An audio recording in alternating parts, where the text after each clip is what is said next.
When last we left our heroes, Mr. Graham White, Miss Meredith Glanville, the rough John Silverlock, and Dr. Josiah Channing were investigating the mysterious ghost rumored to be the cause of several shipwrecks off of Cape Cod.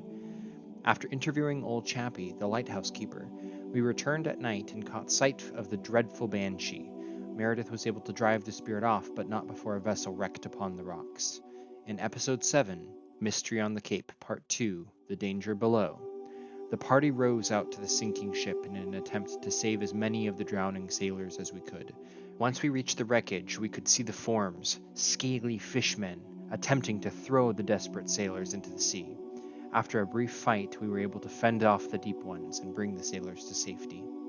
We immediately set out for the lighthouse to challenge old Chappie, the one clearly responsible for dousing the light atop the lighthouse and causing this shipwreck. Once inside, old Chappie threatened to attack, and with pistols drawn on each other, we tried to reason with him. Only then did we realize that he was actually fishborn as well, and before anyone could react, the banshee from the beach struck. The deathly shriek brought old Chappie to the ground, dead. In the aftermath, we spoke with the banshee, and discovered she was originally the lover of old Black Sam's first mate. She had sworn vengeance against the Dark Witch who had brought the Deep Ones and killed her lover, and has remained ever since to protect the Cape from the witch and her minions. With the mystery on the Cape now resolved, Mr. Revere and the party return to Boston, where we find out that Governor Gage is holding a gala in honor of Jonathan Drake and his ward arriving. And that is where Episode 8 begins. After that, you went back to the lighthouse because clearly something was amiss. And you discovered the lighthouse keeper, old Chappie, was in league with the Deep Ones and was seemingly part Deep One himself. I implore you not to think too much on the mechanics of that particular parentage. Trust me. I am not thinking about that at all. She was a mermaid, right? Keep thinking that. He missed his attempt to throw his axe at Dr. Channing, and as he tried to flee, the lady of the Cape, the thing that we're, for better or worse, calling a banshee, appeared behind him, and Banshee screamed him in the face, killing him.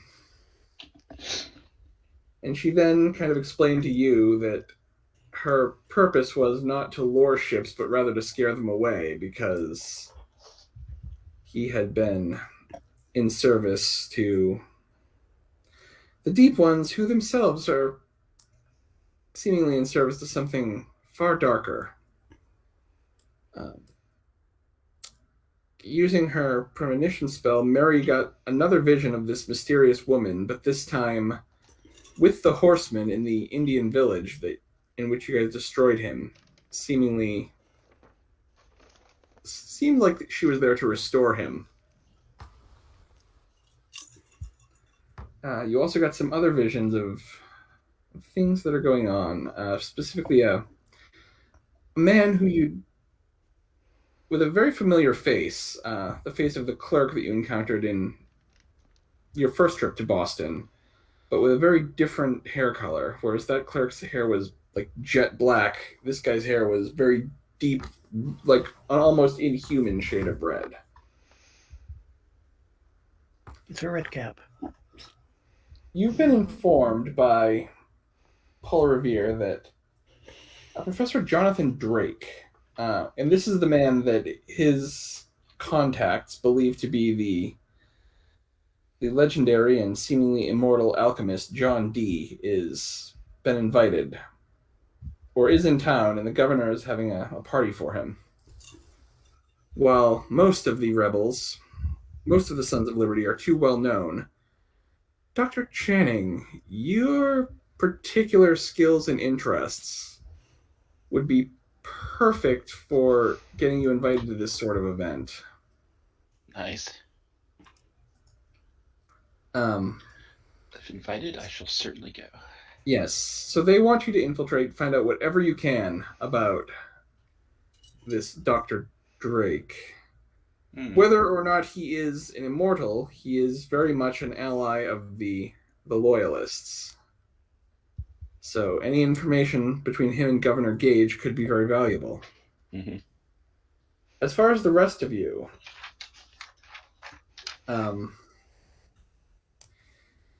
if you have your own ideas on how you could also infiltrate the party, this would be the time to bring them up. Wouldn't it be make sense for me to be perhaps accompaniment of the doctor? Yes, that would definitely work and that wouldn't raise any eyebrows. Now, where is this party at, or is it? The governor's mansion. Oh, okay. So under what capacity would she be going with me then? As a +1 or? Essentially, yes. Okay. You're entitled to bring a +1, so. Okay. Yeah, the only thing I could see me being there is if I could get in as hired help, but that's. Who's gonna hire somebody with all that? At this point, I'm going to remind you, Mr. Silverlock, of a certain ability that you have not yet used. Oh, well, Your yeah. most powerful ability, perhaps. Yeah, I guess I could go in as a mouse or something. That's might be the. As long as they don't have any cats. I mean, you might not want to tell could be Paul amusing. Revere that's your plan, because he'd look at Tom you and like Jerry. you're crazy. But yes, I am reminding you that you have that ability, and if you wish to... Or you could go in as a cat. When you transform, do your clothes transform with you? It depends. That's a good question. I'm going to become this as his clothes will transform, other equipment will not. Okay. So like his basic clothes will transform, but like weapons and stuff will not. That's a good ruling. The rest of the players, the rest of the characters, thank you. Yes, in my previous campaign, I was not as kind to the player who was using that. I'm like, your character can transform, but he's essentially wearing his underclothes. Well, it depends. If you look at the spell, there's a modifier whether or not you're wearing clothing or not. Oh. Yeah. Well, in that case, there's a modifier, and you can determine what you wish to take with you. He wants his Form gun, of the but not beast, his yeah. clothes. Yeah, because where is it? Form of the beast. Yeah, it's like if they're wearing clothing and armor, it's a -2, and carrying weapons and equipment, it's another -2 mod. And each animal follow level of the creature is a -2, and the size is a little difference between caster and creature. It's one of those things. It's like it's best to be the same size, but then you start getting all these mods. It's like. Mm-hmm. And there are definitely times where being the same size would be useful, but any animal that's man-sized is going to be much harder to slip into the party as. Yeah. Yeah, because in fact, that's one thing I didn't copy. Yeah, cat's a follower 0. I think it's a size 0, if I'm not mistaken. No, a cat is not a size.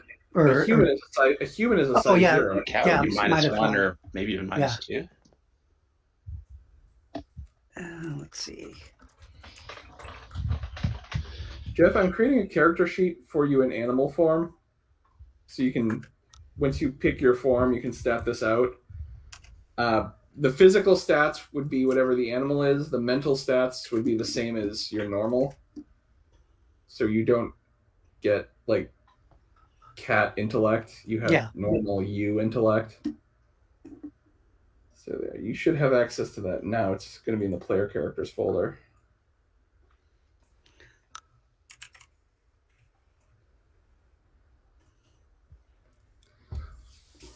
Okay, yeah, I see it. And then Paul Revere kind of takes you aside, Dr. Channing, and Mary, if you're going in with him, and tells you, I've taken great pains to keep the name of your hometown out of the ears of even our allies. Given what you've hidden there, we've thought it best that only Adams, Hancock, and myself know where you're really from. So, sir, where am I from? To the rest of the Sons of Liberty, you are from Nantucket. And I would Nantucket. suggest you maintain that ruse at this party. Nantucket. I don't think I've ever been there before. Is that for both of us? Yes, your entire party was... We told them you were all from Nantucket. Have we ever been to Nantucket? So if people start asking us questions, we won't completely F up. Well, that's the thing. It's isolated enough that hopefully you won't run into anyone asking those questions. Where is it exactly? It's about 30 miles south of Cape Cod, where you guys... It's an island. It's part of Massachusetts, but it's basically the furthest out to sea part of Massachusetts. Oh, okay. I didn't realize it was quite so far away. Okay, so yeah. Yes. And I've been to some place that was sort of like an island, so I can just use that. Yeah, you've been to Cape Cod. You can probably kind of extrapolate from there. Okay, very good. Of course, given that to procure you this invitation, our man inside has built you up to be the Ben Franklin of Nantucket. I would suggest if you meet an actual man from Nantucket, to avoid him like the plague. Because your story will not hold up. Very well.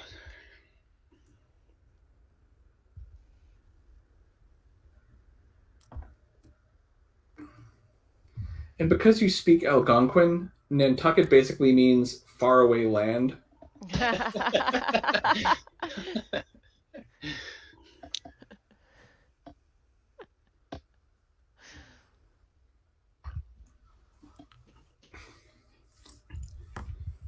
Well, the gathering is tonight. I will...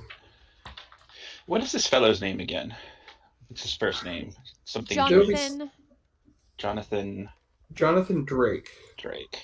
Okay. Is the name he's using. Doctor or Mr.? Doctor. Okay. These things are very important in the circles I move in sometimes. Yes. Also, there we know will be the governor, Thomas Gage. I didn't actually get his name. Good to know. Thomas Gage? Yes. And most likely there will be a number of... So, Mr. Revere, what would you like me to find out about this fellow?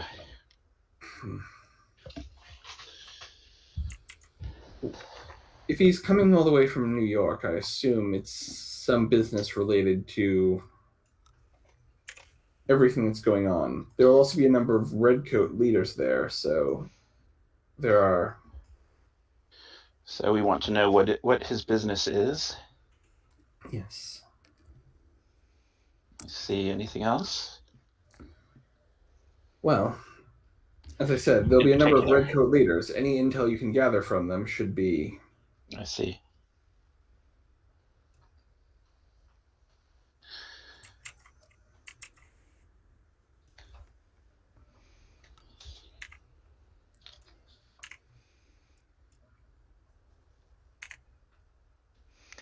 And when we built him up to be essentially Ben Franklin of Nantucket, does that mean as far as his medical skills or just in general? His general knowledge, scientific acumen, he's... In order to make sure he got an invite, we wanted to pique the interest of both the governor and his guest. I see. So academics and philosophy, science and biology. Yes. Everything you... is what I can talk about, Yes. at least semi-intelligently.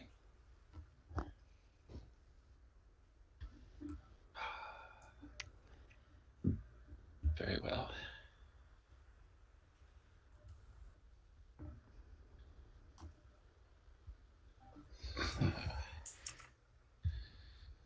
So, Miss Glanville, are you prepared?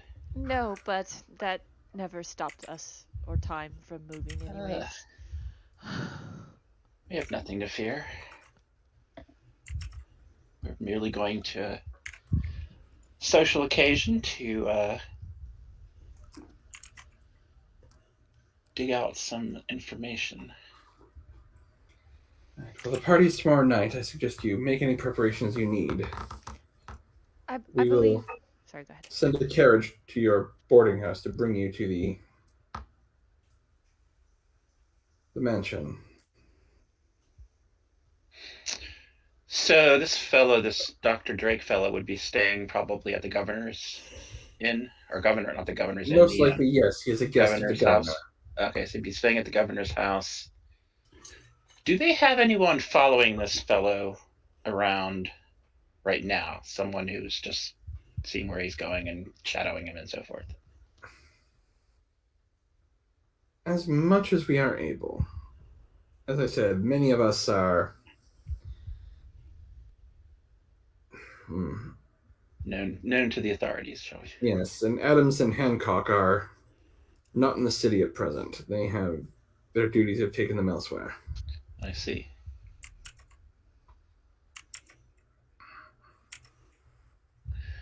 So what can you tell me about this fellow? What is generally known about him? Well, what we know for certain is that he resurfaced or surfaced in the colonies some 5 years ago took a job as a professor at King's College in New York. He quickly got involved in, well, he became well acquainted with both officers amongst the regulars and the various colonial governors.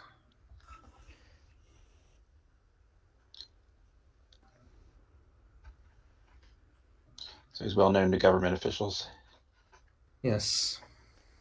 I see. And it was his ship it was his ship, his cache of effects that you stole from the night of the tea party. That mysterious box that you took for safekeeping, and I believe a map as well. So, box and map, which we have. Nope, we don't have anything. It is non-existent at this point. Paul Revere smiles and nods. I see. Another reason to keep your true hometown out of anyone's ears, even our allies.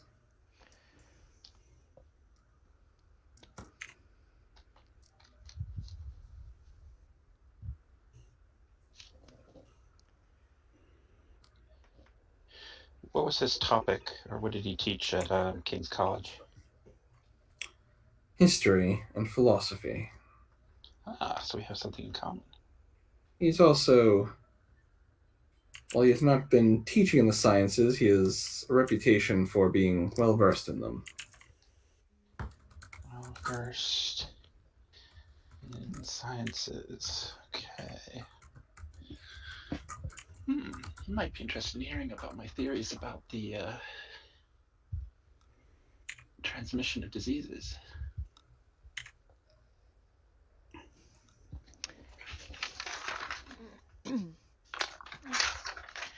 I think we should just go as old friends. Yes. And again, I would not mention my name, nor that of Hancock or Adams or any other Sons of Liberty. I don't even know what Understood. you're talking about. I'm not familiar with these fellows.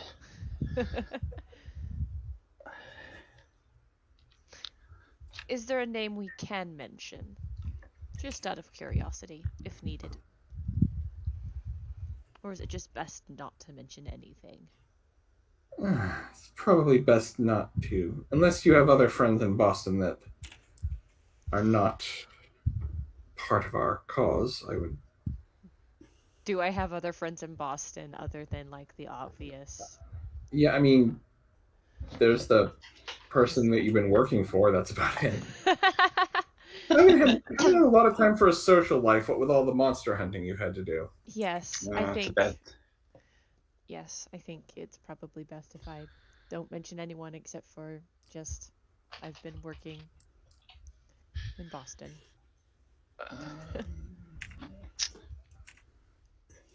So this would actually be a good time to. What time did that come out?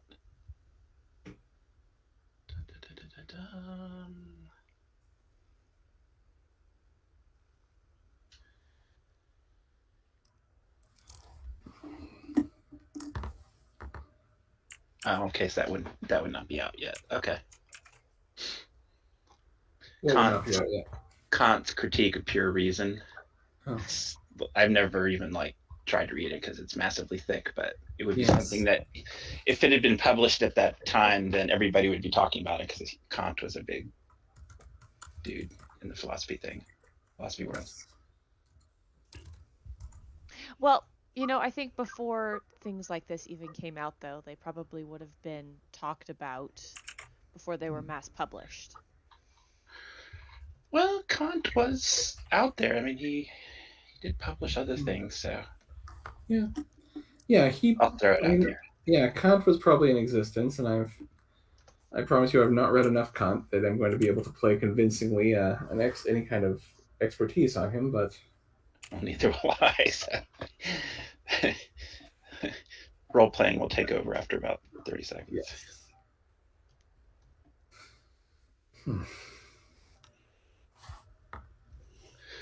All right, let's see. Is there anything else that we need to do, Mary, to prepare? What is our plan when we get in there? Is to mingle, be sociable, ask questions. What kind of questions do we want to ask?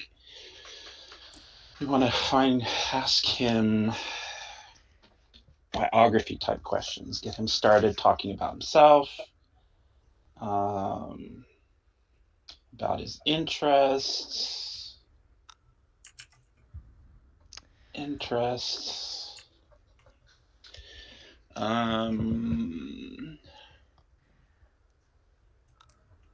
Maybe politics in a glancing kind of way. See where he's at. How strong a loyalist is he? I believe he would be fairly strong a loyalist. I believe I'm there just to be a rose. Purely ornamental, surely not. Indeed, roses do have thorns. Indeed.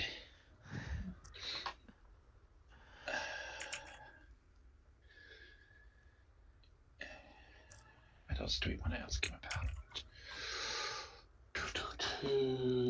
I feel like I'm going to be Googling stuff as we're going through this game. Yeah, me too. All right, so ask him about travels. Any travels he's been on? Surely you've seen our great something or the other. Been to our island.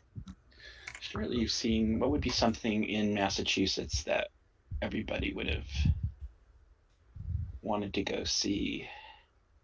What are those mountains? What are the mountains called that are there, right? They're not the Catskills. That's...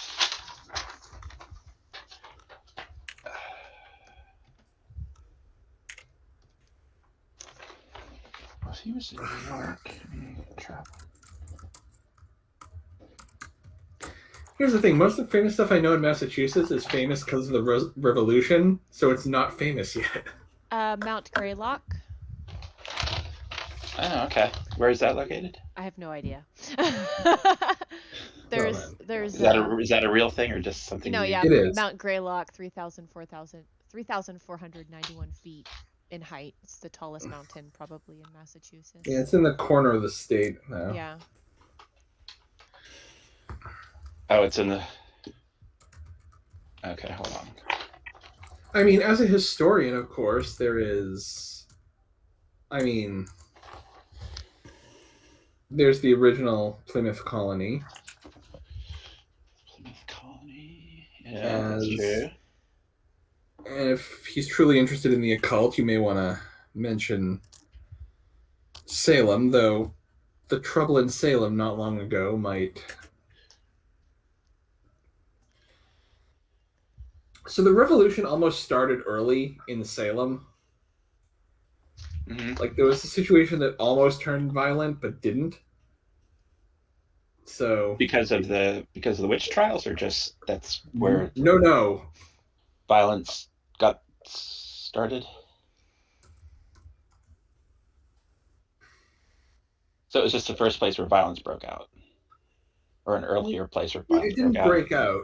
Okay. Like it was basically a near miss for the revolution starting. Yeah. Ooh, you know what we could do? We could talk about Cape Cod and. So on February 26th, or I'm sorry, yes, February 26th, basically they went to seize arms and ammunition in Salem. Mm-hmm. And of course, the colonists did not want their arms and ammunition seized, and it almost turned bloody. And what year was this? Was this the 17? This is 1775, so this would have been 1775? just over a month ago for you guys. So recently. So maybe that is a too tender subject to talk about. Entirely possible, but it's something you would know about at the very least. Something we Were both the would know arms about. successfully seized or not? No, the British retreated. They didn't Okay. fight over it, And but that would indeed be a sensitive topic. yes. Of course, if you, and again, Dr. Channing probably doesn't believe he's this immortal alchemist and sorcerer, so But it could very would likely see no reason to mention Salem for any other historical reasons. Indeed. Or that might be the only reason why he thinks it's worthy of note. If there were other reasons they left Salem other than just the weapons, that would be very peculiar. Right now, the official story is they went for the weapons and they didn't get them, and they left with as much dignity as they could muster. Indeed. Now I am exceedingly curious about what actually happened. Yay for Wikipedia. Well, not for Wikipedia, but... Yeah, no, she means what canonically actually happened. Okay, all right, okay. The version that didn't make it into any of the history books you're going to find on the internet. Okay.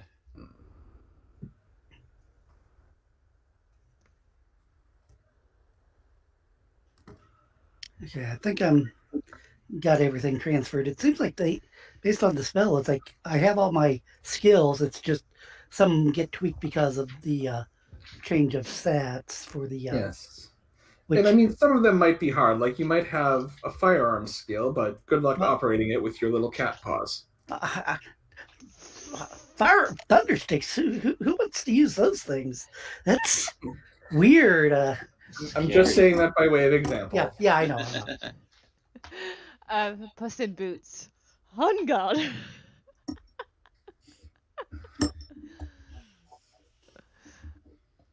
Look at his wee little boots. What actually happens to his clothes when he transforms? It's only his gloves and his boots. Hat and boots, yeah. Everything transforms except for his hat and belt and his sword belt and his boots, and that's how that happened. They shrink in size to fit him perfectly. Yeah, I probably wouldn't get any weapon or transform the weapons just because Yeah, there's enough things typically that you can grab around to. You can take other people's weapons. Hey, that works My well. question is, do we have appropriate attire for the event? Uh, well, when he said to make preparations, that's the kind of thing that you would have time to go Okay. acquire that stuff. Would I be able to acquire that? And how much will it cost? Paul Revere has a certain war chest from John Hancock that he will allow you to have access to. Perfect. I don't have to pay for it. How convenient.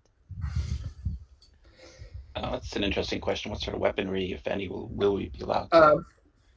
A gentleman might be allowed to wear a sword, and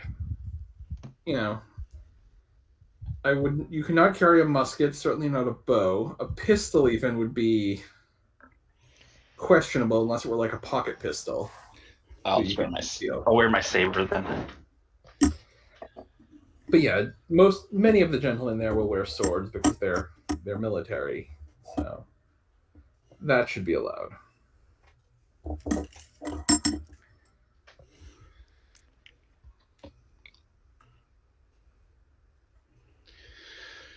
Let's see.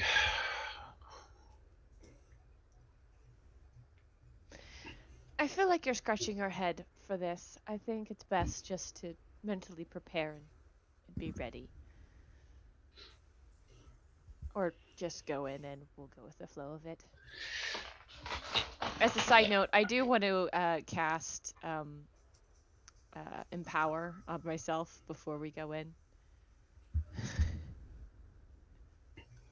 Very well. Yeah, I can't think of anything else clever to do, so let's flow along. Okay. So you guys have time to get ready. The carriage picks you up and brings you to the home of the governor. Can I cast Empower on myself? I'm debating whether or not it would be a good idea to cast it on him as well. Would I have to know about it? No. Okay. You'd just see me singing a little song. Okay. In the carriage while you're going there. Which you've seen enough times, you might think her to be quite odd. But no, I'm just rather musical. It's not unusual to hear people singing to themselves.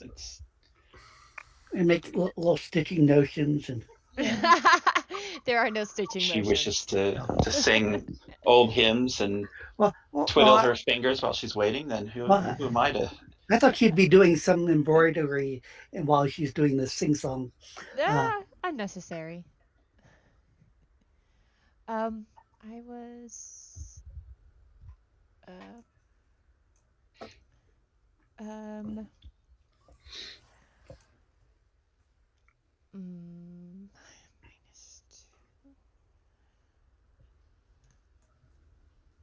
Hold on, I'm just thinking about. It's an additional -2 because I don't think my dog is going to be in the carriage. Unless I do it before I get in the carriage. The dog could probably come in the carriage, but it would not then be able to enter the. No, I just have it stay in the carriage then, if that's possible. Would I be able to cast it on him as well as myself? Yeah. At a +4. Yeah, just factor in the appropriate penalties. Okay. I think I could do the +4 for both myself and him.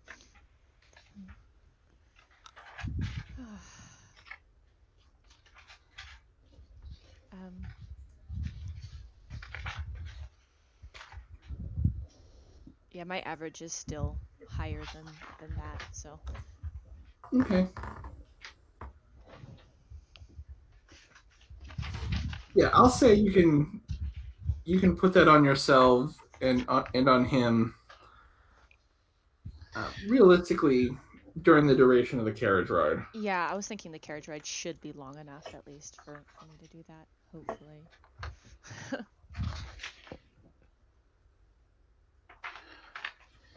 So how long will that last then? just the carriage ride? No, It'll last for the scene, so it'll be, the scene. Whenever the scene is determined to be changed. Okay.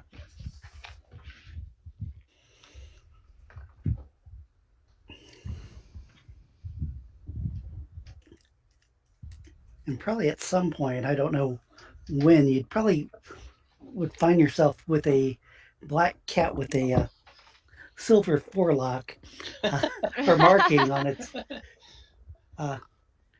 rubbing against you in a strange manner. That's I'm gonna reach down and scritch your head. What a strange cat to have in a manor. well, I just fella. have a feeling I probably would ride with you and then make my own way in. That's Sure. Yeah.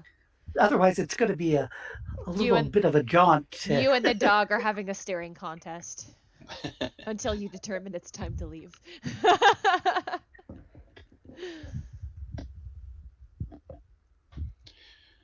All right, so we're in the carriage, and Mary is singing and twiddling her thumbs. I am, of course, paying her no mind. And She's not doing anything important, I'm sure. Of course, nothing important. Just singing a small hymn to myself. What? As you arrive, there are 2 British regulars guarding the entrance to the mansion, as well as a servant who takes your names and checks them against his list before admitting you.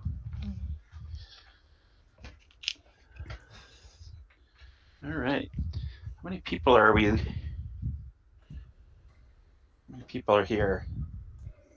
In the common area, like in the area you first enter, you see 5 or 6 there.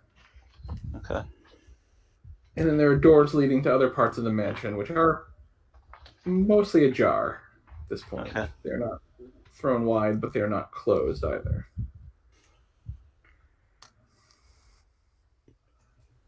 Okay. All right. So, Mrs. Glanville, shall we? Do I recognize anybody who's in the foyer here? Make a perception check. Okay. Shall I make one as well? Sure. And this is just a regular. The +4 doesn't get added. Mm-hmm. 3. So as you walk in, grief. I trip over my own feet. Yeah, you just maybe get a little nervous seeing so many redcoats. This may suddenly seem like a bad idea to have volunteered for. As you walk in, though, Miss Glanville, you take a quick glance back, leaning against the wall. Is a man who seems decidedly out of place. He's leaning against a wall. He has one leg bent. His foot's against the wall. He's eating an apple. He's wearing a long gray coat. He's got almost inhumanly red hair tied into a ponytail. And he just seems to be there watching the room. Ooh, is this who I think it is? No, probably not. We don't know See yet. if- Wait, did I ever Does get he a speak with a southern accent? Does not. Well, you don't know. He hasn't spoken yet. But Okay. Did I ever get a confirmation if Jonathan Drake had red hair or not? Because I would have asked that if possible. Jonathan Drake is a very old man. Whatever color his hair once was, it's white now. Okay. Good to know. Unless it's dyed. But, Meredith, you definitely recognize this guy's face, both from your vision and you once saw it on another man. Yeah. Yeah. I think it's best not to go over to someone who is obviously not blending in very well already. Oh, looks like an interesting fellow. But you are suggesting that we do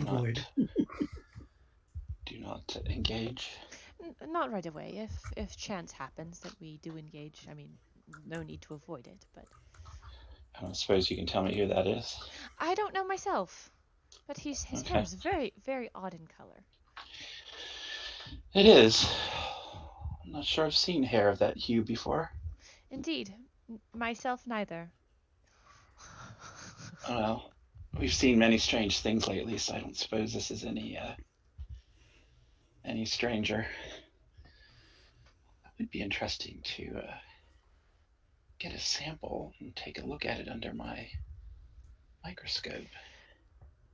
Just for the sake of blending in, it's probably best not to ask. Yeah, that would be unwise, I think. Indeed. Unwise and probably impolite. Do we see perhaps the governor around with that perception check or not? He is not in the room right now. Okay. Is there somebody who is obviously the host who we should greet and thank for the invitation? Like the Well, it would be the governor's governor, wife. but he's not Yeah. here at this moment. Okay. Would somebody like his wife or his daughter be there as the host? You don't Hostess. see that, yeah, you don't see anyone fitting that description in the entryway. Like, That's where she would be if she was. yeah, like there. there's not someone there greeting at the moment. Do I find this odd at all that there is no one, in fact, there greeting? You would if you were accustomed to this type of thing, but you aren't. Okay. Would this be strange to Dr. Channing? Maybe you notice it's a little odd. Seems a little strange. There's no one here to greet us. Having At said this point, a woman starts moving down the stairs. Because I think it would be presumptuous to just march in there. I think we would want to be. Yes. Well, as this woman starts coming down the stairs, everyone in the entryway kind of takes notice of her. Welcome. You will forgive my temporary absence. Not at all, milady. And this is, you believe this to be Margaret, the governor's wife.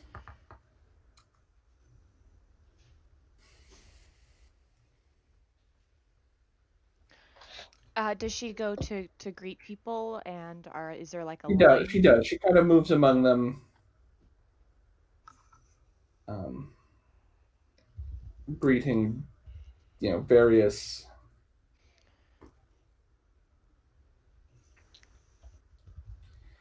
Greeting the various people who are Important.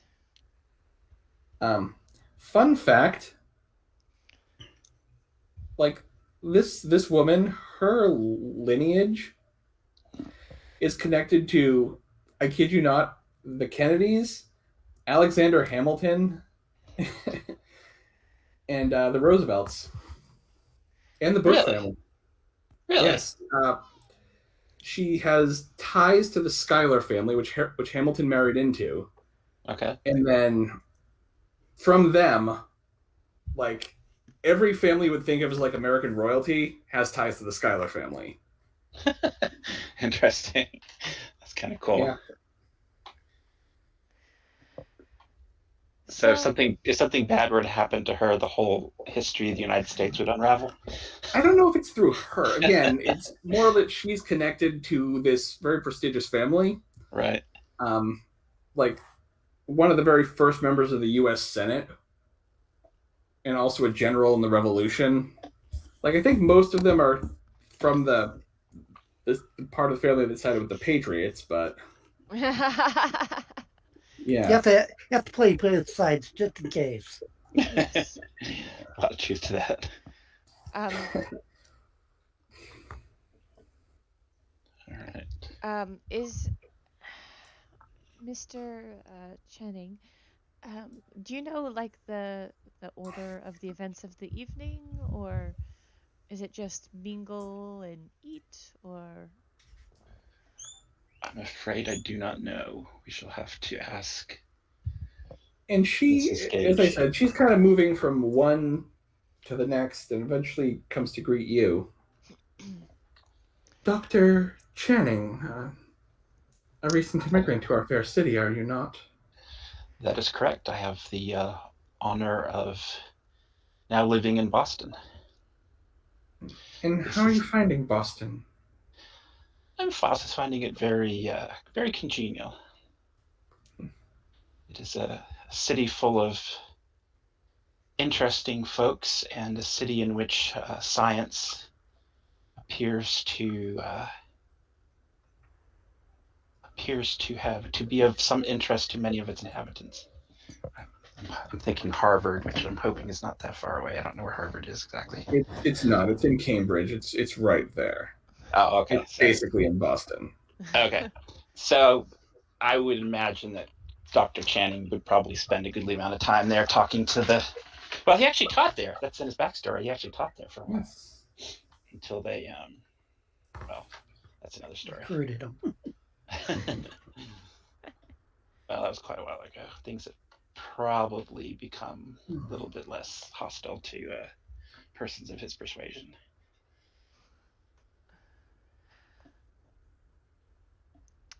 I also greet the lady. Shall Oh, I? would I have introduced you? Would I have...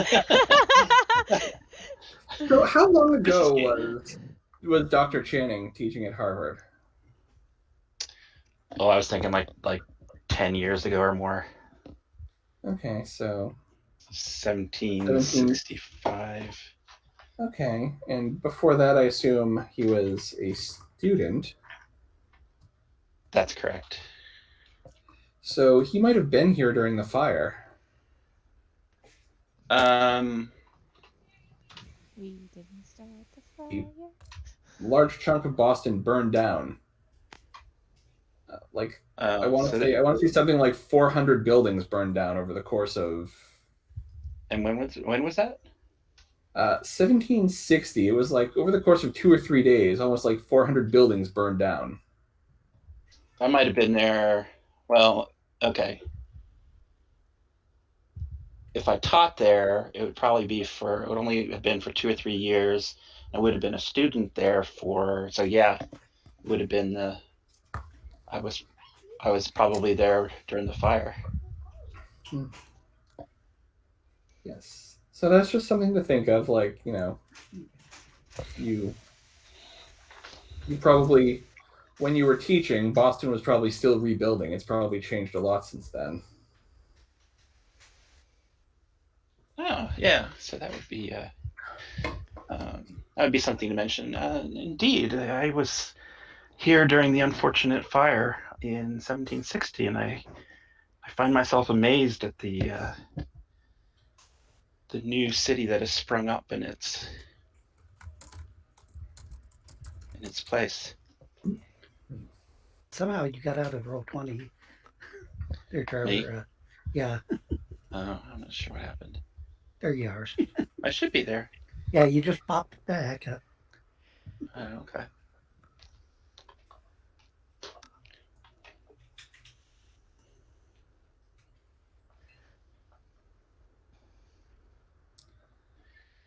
Did we lose Adam?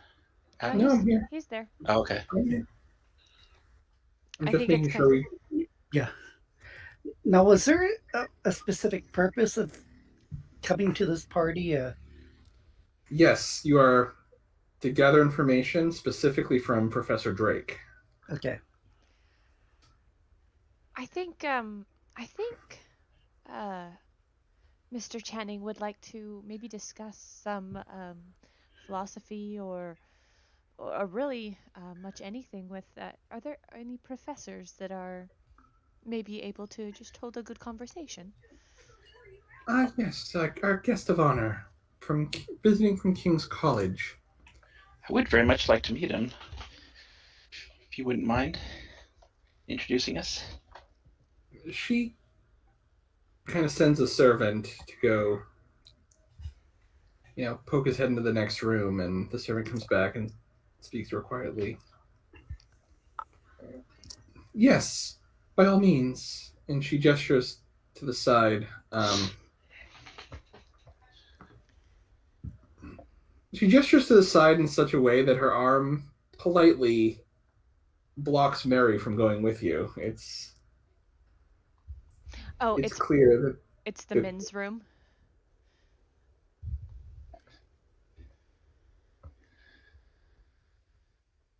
Pipes being smoked. There's Yeah. They've broken open the good good sherry. Oh, I would thank her and ask. I don't know.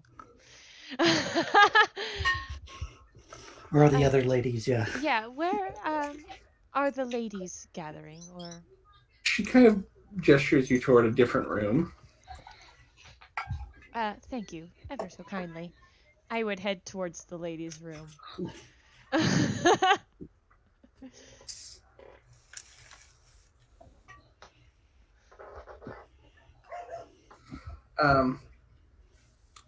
Dr. Channing, as you enter the room indicated, there is Governor Gage is there, as well as a man who fits the description you were given for Professor Drake. There's also a couple of redcoats who are high-ranking based on their uniforms. And then another individual you don't know.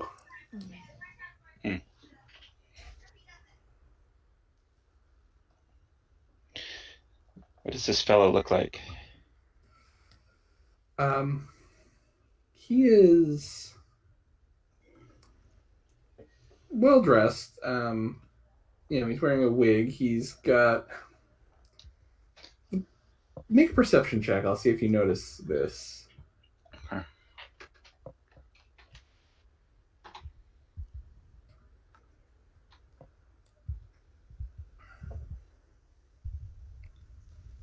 Let's see.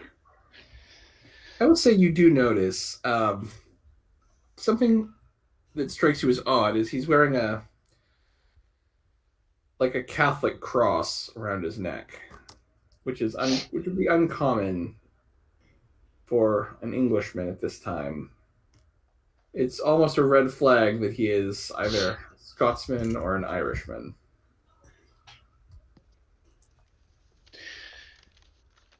But there's, in other words, that's all. Well, let me ask you this question: does he look like a clergyman? Is he dressed like a clergyman, or is it just no? He's dressed like a regular person, but the fact that he would wear a Catholic symbol, kind of would out him as I said, either Scottish or Irish. Well, if he was English Catholic, he probably would be hiding that. Yeah, I mean, wouldn't want to draw attention to it. Yeah, Catholicism was not a popular position with the English at this time in history. Right. Okay. The British Empire had, a degree of religious freedom. Like the Scots and the Irish were Catholic, and they weren't purged, but they would have had limited opportunities for reaching the highest echelons of society. So for someone who's Catholic to be here would be. What are his clothes like? I mean, is he wealthy or average? Oh yeah, he is clearly. This is clearly a well-dressed, wealthy individual. Okay. Trying to think when Maryland started. I was going to say the Catholics in England were not really welcomed. I thought, with the Calvinist, there was the Reformation, yeah.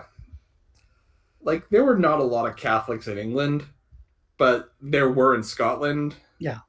Oh yeah, Scotland and Ireland. There still was. Ireland. And at this point, there wasn't open hostility between them. There was definitely a lot of. Well, they got rid of most of them, so. Yeah. Okay. All right. So have I been introduced to Dr. Drake? As you enter, the governor, everyone rises, and the governor introduces you. Dr. Josiah Channing. I heard good things about you. Well, thank you, sir. Fascinating things. I'm glad you were able to attend our little gathering this evening. Please allow me to introduce. This is Major General Francis Smith. Mhm. This is, of course, Professor Jonathan Drake, the guest of honor for whom this party is thrown. And this is Sir William Johnson. Sir William Johnson. Is that the fellow with the cross? Yes. Okay. So I turn and greet them all in the appropriate manner for that time and period. Thank you, Governor Gage, for your very kind invitation to this evening. I look forward to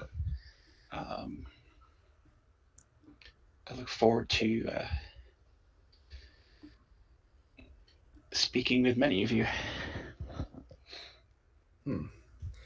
Yes, and maybe you can. Well, we'll share with you what we've been discussing, and perhaps you could offer us your expertise on the matter. Well, thank you, sir. I shall endeavor to. Professor Drake has been most curious about the local Indian tribes there. You see, he's what did you say you were? Where did you say you were heading, Professor?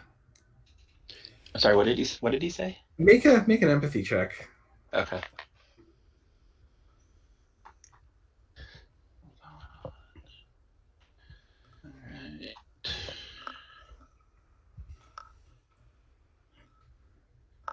The professor kind of gives Gage a look that kind of cuts him off. Okay. And then he begins to speak. Well, I'm heading back to King's College after this, but it is actually my ward that needs accompaniment. He is heading west to Fort Number 4. Your ward, sir. Yes, a very capable lad. I'm sending him to. Well, I'm doing research for a paper on the sort of the unsung heroes of the last war. History, trying to maintain the record while as many of us who are there are still alive as possible. I assume you're speaking of the war against the French. The 7 Years' War. Of course. That would be the French and Indian War. That's what it's called in the U.S., but it was still the 7-Year War. Yeah, it's the 7-Year War. Would have been what it was Okay. called at the time, but to you, it's the French and Indian War. Okay, do we call it that? You would call in this time. You would refer to it as the 7 Years' War or the War against France. 7 years. Okay, so the war against the recent war against the French. Yes. While again, it makes sense to document the history while many of those who are there are still alive, and so he is going to Fort Number 4 to,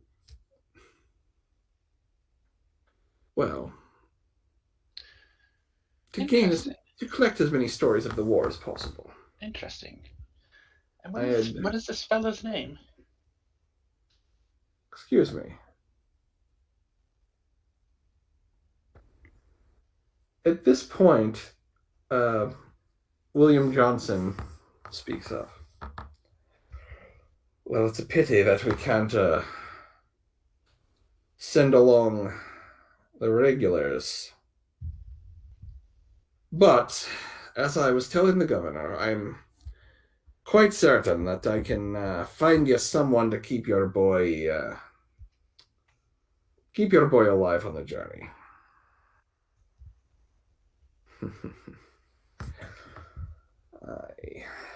Then Well, it is dangerous still. Much has been done to tame the land and its inhabitants, but there is still and we're danger. and we're still doing it. It's a process that I'm sure will continue for a long time. So, there's much country for us to move within. So how old is this fellow? Which fellow? The ward of which you speak. Oh, he's almost 20. So he can take care of himself to some extent, I would think. To some extent, but it is. I'm not sure how advisable it is for anyone to travel alone No, through Indian territory. No, of course not. You would want to be a part of a company that would be prepared for such an endeavor. So is that what brings you to Boston then? Among other things,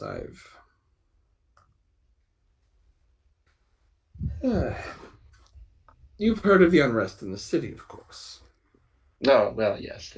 There's The certain amount the of incident with the tea, and of course the unpleasantness. business in Salem. I've come to offer my services to Governor Gage, I see. or rather, my expertise. I see. What is your expertise then, sir? Well, I don't wish to brag, but I consider myself something of a Renaissance man, in the vein of Da Vinci. Da Vinci. Or There was a man worthy of emulation. it's a pity that Benjamin Franklin has such Whiggish tendencies, or one day his name might be spoken in the same breath as Da Vinci's. Quite possible. I don't know the man very well myself. In fact, I don't think I've had the pleasure, shall we say, of meeting him. I'm not sure how much a pleasure it is. By all accounts, and despite his genius, he's a bit of a bore. Well,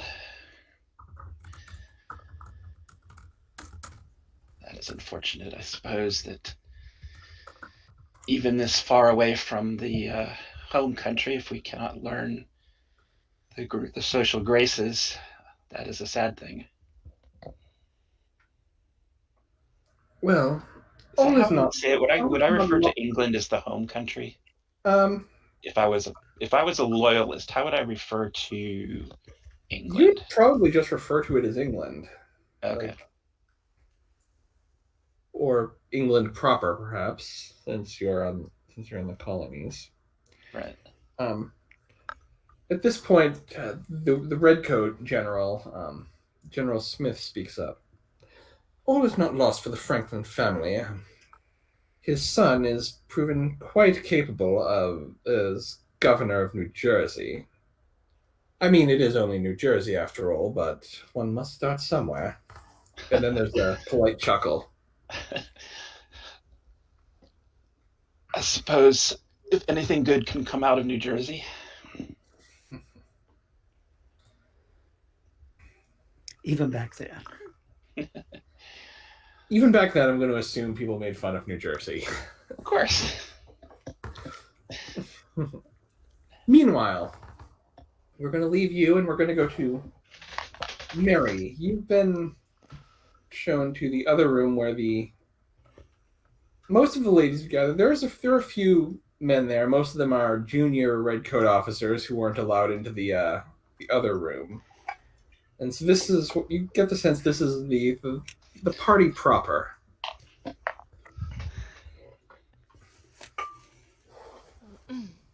The floor is largely clear. There's a few couches and chairs set around the outskirts. There's servants with trays of drinks. Some of the women have like glasses of wine. The men more often than not have like brandy or something a little harder. Yeah. I would probably get a glass of wine and join for the local gossip. Make a. Let's see, I think this would be a streetwise check. You're just kind of navigating the Ha! room, trying to get rumors. I just got this. Yes. Do I get my But plus 4 for if you this? have spying, I'll let you take a +2 bonus to it. I don't have spying, but I do have the 4 plus 4 right Yes, now. yes, you do. For rolls. I get a 4. All right. So you've picked up a couple of interesting rumors going around. There's, of course, talk about that business in Salem.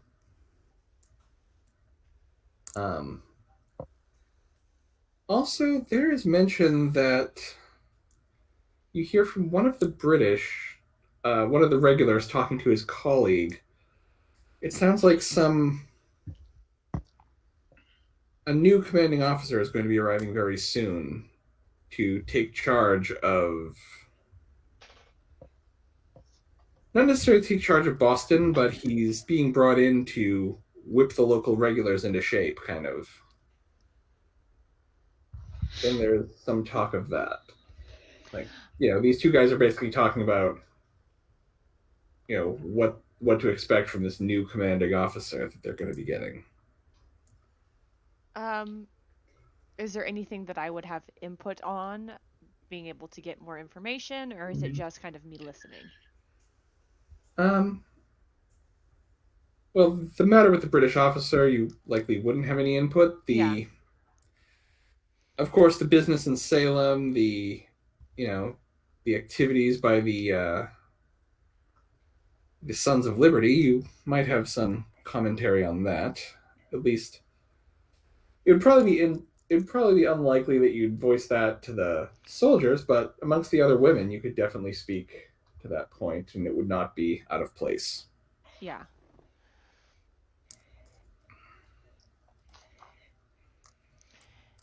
Yeah. Good to know. Also, if there's any gossip about local fashions, I think I would also have some good input on that, being my occupation. And there's definitely, there is stuff like that as well. That not like mission critical intel, but yes, they will definitely talk about stuff like that at the party. Yeah.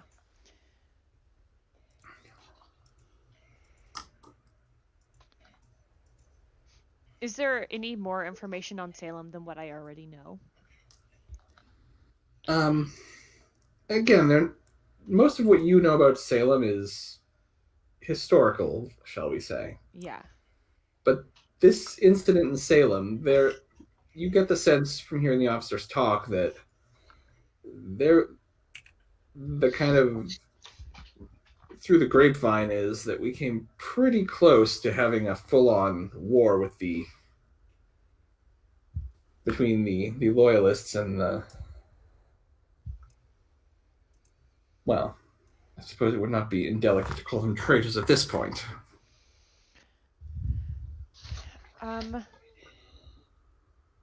Sorry. Oh gosh, what was I going to say? My mind just went completely blank. There was something I was going to ask. Oh, right. Is there any talk about people at the party or anything like that? Anything for me to have an opportunity to ask about a strangely haired man? I will say yes. There are a couple of women talking about. It's basically, they noticed gossip. him and they thought he was quite striking, and they were questioning who he was. Basically, the young lady who thought he was quite striking is asking her friends if they know anything about him. Was there anything they knew about him? Well, I hear he came in with Professor Drake. He's staying in the servants' quarters. Ooh, I know who this is. This is his ward. I had assumed so, but it's best to actually get in-character information. Yeah, go for it. Go for it. Yeah. He's been, from what we can tell, he's not very talkative. Well, it depends on if his talkativeness comes from shyness or from, well, a lack of interest.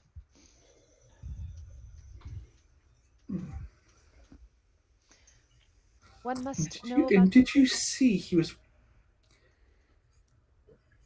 Did you see under his coat? It was clear he was wearing his pistols openly. At a party like this.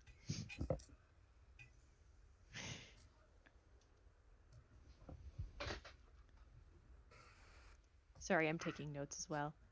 Sure.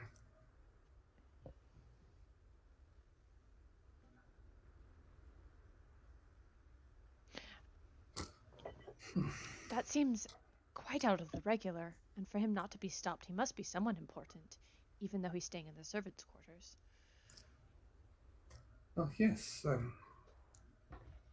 suppose he would be. Yes. At this point, the party, the group that's been kind of in the the smaller party is kind of broken up, and they're kind of making their way back to the main party at this point. At least the general and General Smith is kind of leading Dr. Channing there, and Governor Gage, and then Professor Drake he's heading upstairs.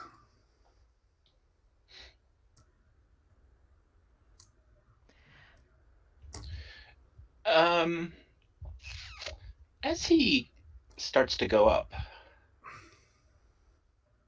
sir, have you had an opportunity yet to see Harvard University? Make an empathy check. Okay, hold on.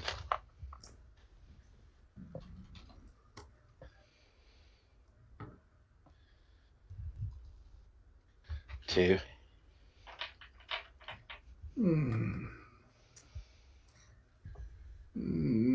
Many years ago, before I accepted my current position at King's College.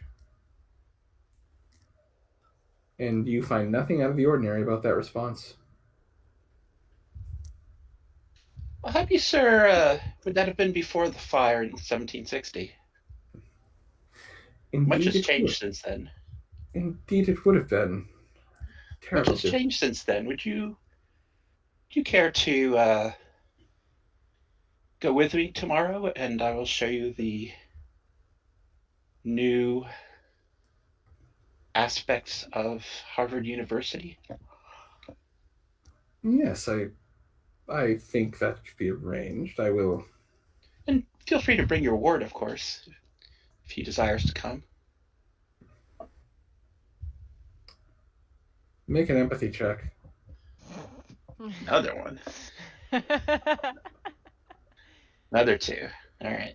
That even you pick up on something seems to have struck a chord with that. A good chord or a bad chord? Something about the mention of his ward has made him at least somewhat uncomfortable. Okay.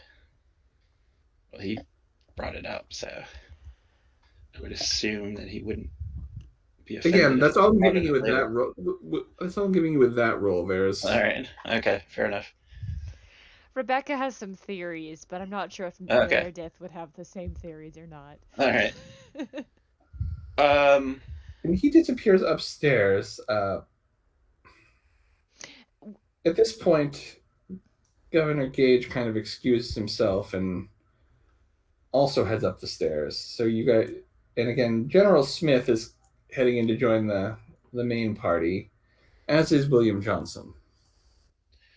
Do I have any shot at sneaking up these stairs without being seen or noticed? It would be very hard. They are very big, very open stairs. Kind of like a staircase a bride would descend before her wedding type of. Yes. I'm going. Actually, I'm just going to show you guys what the house looks like. I don't have any minis on here. But that's fine. So here's the entryway where you guys are now, or where you were. Here's the side room where you went to meet with, the sort of Is the that supposed to be VIP blurry? room. It just hasn't loaded properly. If Oh, it doesn't okay. It load, took a try second. zooming in and out. Sometimes This I looks don't know. familiar, actually. Is this the map from the pulp game? No. It probably no. wasn't. It might have been in the Pulp game. It was Cecil No, Rhodes' part- mansion. In one of my campaigns, it was Cecil Rhodes' mansion in Cape Town. No. Now that it's not as blurry, it doesn't look anything like it. Yeah, I was going to say, I don't think I used this in your Pulp game. I've used it in other ones. So is this the staircase here? Yes. Okay.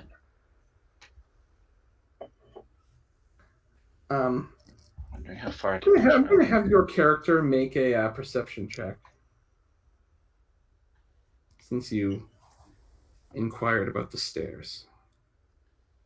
So yeah, you could not make it up those stairs, but you do notice there is a door over here that would lead to a set of servant stairs that might prove more suited to the task. All right, I'm Is- going to look is- like I'm looking. Go ahead. Am I in that room as well, or am I in a side room? You can be in that room, or I'm you were up wondering- here, but you I'm- can be back in the main. I'm You can be wondering- back in the entry hall if you'd like. I'm wondering where the redhead is.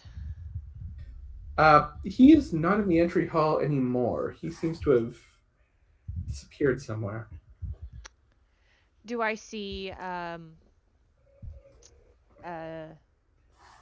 Josiah around? Oh yeah, Josiah's right there. Like as I said, they've all come out of the east room, and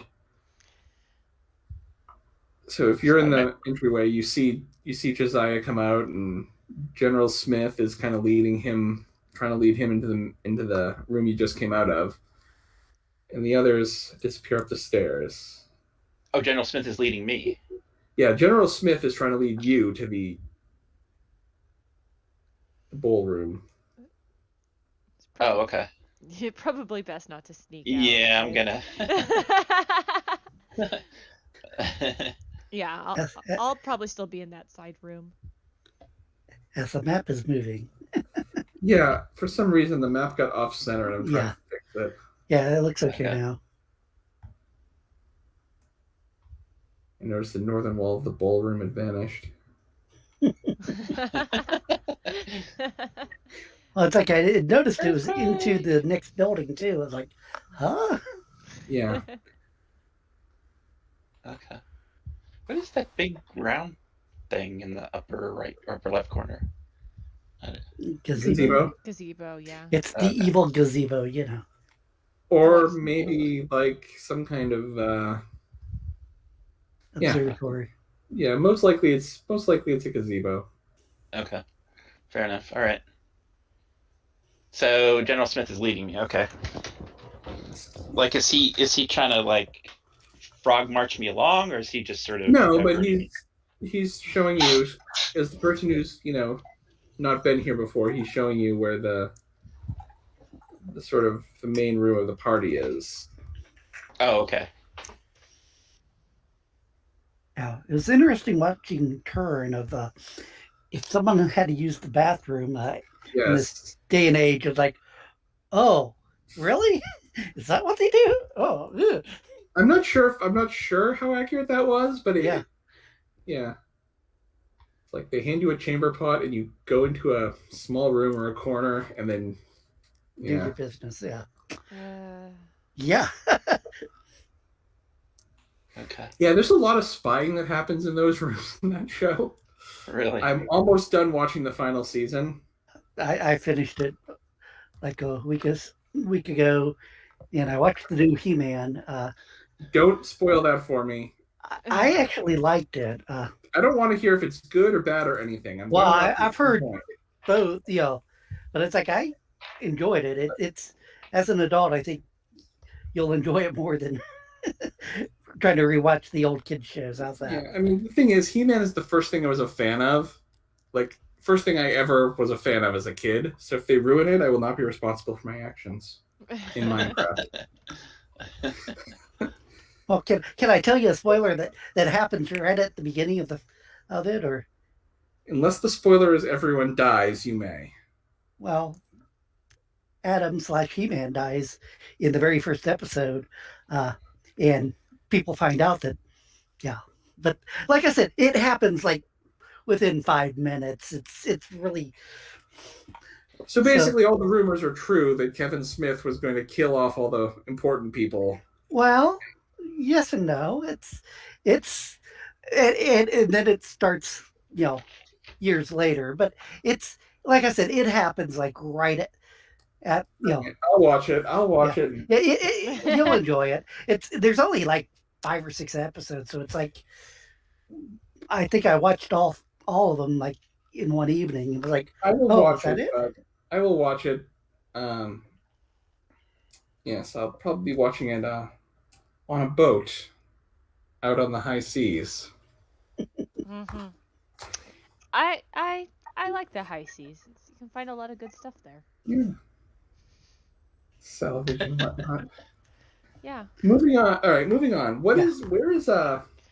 Silverlock in his cat form? Where are you off to? I've actually been really curious about that. I'm like, okay, So should I be here today?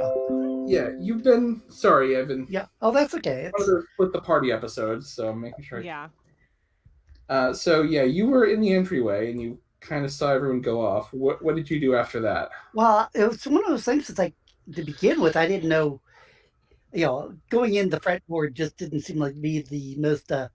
Even though I possibly could slip through, I was thinking maybe there was a tree to get in. In the second story, or if not, then possibly summoning a rat to get in the kitchen to sort of chase in and I had. I mean, there are places you could slip in. Like there's definitely the servant store back here that would be opening and closing as people. Yeah, it's because I have a feeling that I probably don't want to be in the main areas, because where most people are. But I assume that this is the kitchen. The kitchen is actually downstairs. It's down these stairs. Oh, okay. Because a lot of times the kitchen is detached on old buildings. Mm-hmm. Sometimes. And in this one, it's not because I can see all the levels of this building and okay. the kitchen. Yeah, the kitchen's downstairs in the basement on this one. Okay.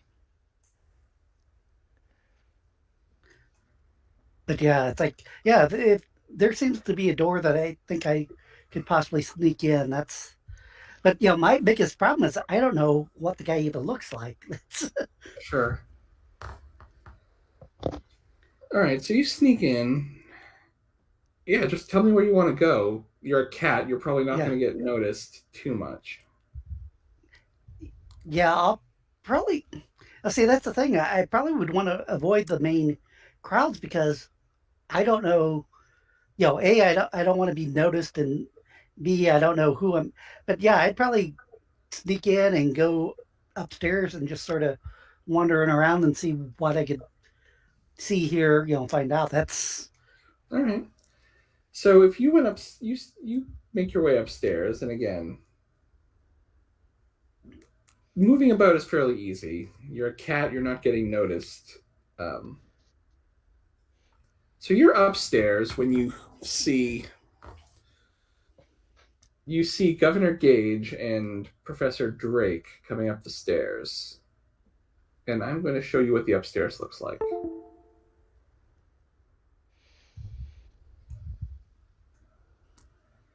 So they would come up the stairs here, and then they would head into this office over here.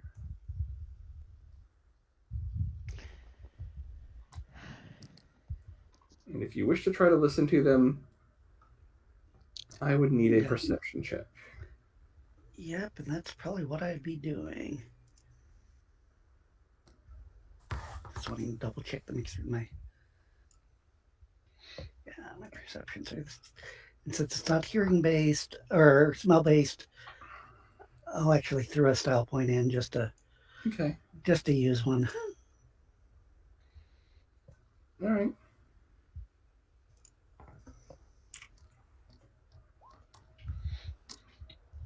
Or Governor, I appreciate your enthusiasm, though I caution against sharing too much of my business with others. Also, are you certain you will not be needing any further aid to deal with this rebellion? The governor responds, I'm not saying your boy Negredo hasn't been an asset. He truly is, as I'm sure is Rubido and the other one, the one in the south. But you needn't worry about the rebellion. The Major Pitcairn is arriving tomorrow with 600 regulars. They'll march to Lexington and take Adams and Hancock into custody. Afterwards, they'll seize the colonial cannons in Concord. This rebellion will be snuffed out in its infancy. I'm not entirely certain why you even need to carry out your business at Fort Number 4. Well, just in case your plan to crush the rebellion fails, there is something there that will make sure we win it. If the colonists are planning a civil war, this will guarantee the Empire holds these colonies. And you can't tell me what it is. No, and I trust, given the nature of what you do know of my work, that you would believe me when I tell you it is best you do not know what I'm seeking. Well, I'm sure your boy can handle it. He's quite the capable young man. As I said, if he's anything like his brother.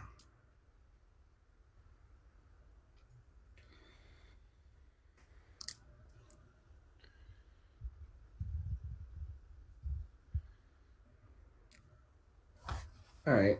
So this is probably Rubido that we're running into. Okay. Rudigo? Somewhere there's an albedo. Mm-hmm. I was gonna say, I was gonna have you make an academics check once you heard these names.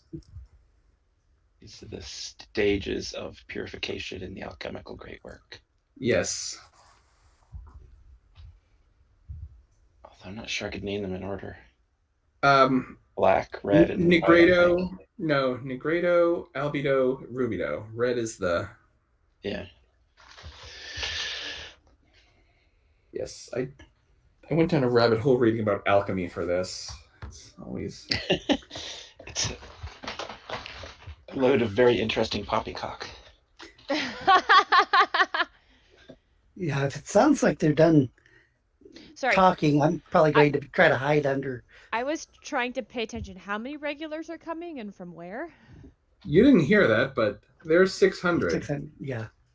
Okay. That should be arriving in Boston tomorrow. Going to Concord, I believe. You don't know how they're coming here. No, but I thought you said they were. Yes, he said they were going to Lexington to arrest Lexington, Adams and yeah. Hancock, and then proceeding to Concord to seize cannons. And the Redcoats are led by. There's the name of their officer. Oh, like the island? Pitcairn Island? Pitcairn. Okay. The Mutiny on the Bounty. Oh, I guess so, yeah. I haven't read that in forever. Completely forgot about it. I think he's the one that's named after, I believe.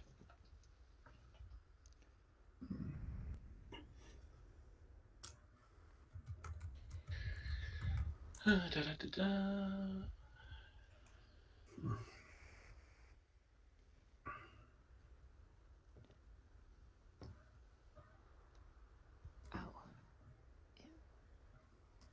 So there was a. Oh, no. Not named after him.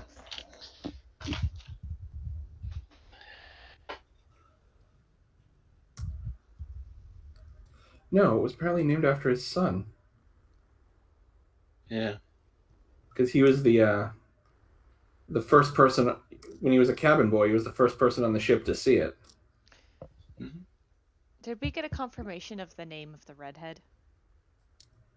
Oh, yeah, it was his son. Okay. You didn't. I mean, you were probably right that it was Rubidoux, but neither of you know that because you're not up there. Okay.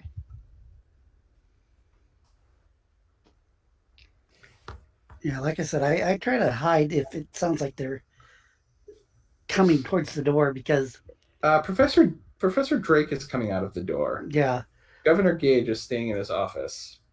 yeah, I don't know if this is a dresser or an end table or what. I'm just trying to, like I said, try to be inconspicuous as I can because Yeah, you can kind of hide, if not under that, like behind it, like over here in the shadow of it, so that he doesn't see you.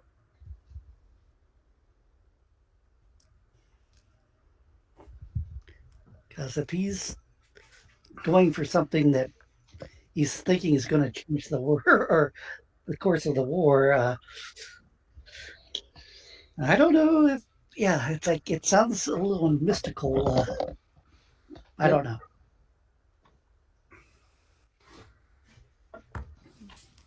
Meanwhile, back downstairs, a man comes to the door. He looks very out of place. He's wearing a not a regular uniform.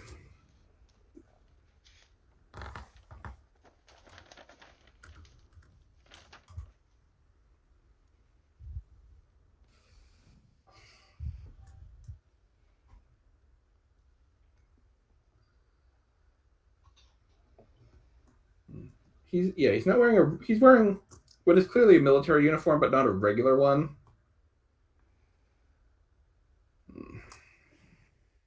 And as the servant takes his name, he kind of scoffs at him. You don't know who I am, boy. I was invited here. Robert Rogers. Supposed to see the governor about escorting some whelp to Fort Number 4.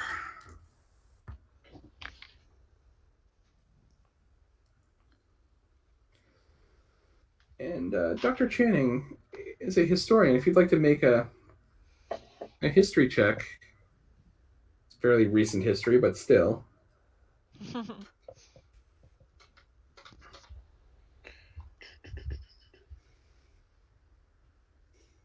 Actually, I don't have history. Wait a minute, hold on. That can't be right. Or, I thought your academic... Oh, your academics is philosophy, so it would be that minus... But you have a +4, so you'd be rolling at a +2. Okay. What's a +4 for? That's spell. that You've would been be me. magicked. You're welcome. Oh. Player says thank you, even though the character has no freaking clue. You don't need to believe in the magic, it believes in you. Yeah, you've definitely heard of Robert Rogers. He was the Rogers Rangers were a unit that fought against the French during the war, and they were, they gained some great renown for being quite effective. Okay. History break. When did the French and Indian War actually happen? It's what, about 10 years or so ago? Yeah, so the French and Indian War ended in 1763. So you would have still been a student at the time, or you were teaching at the time. Yeah, that's correct. Yeah. Okay. So I would have. Okay. That's why I would have known him, because he would have been. All right. Okay. Got it.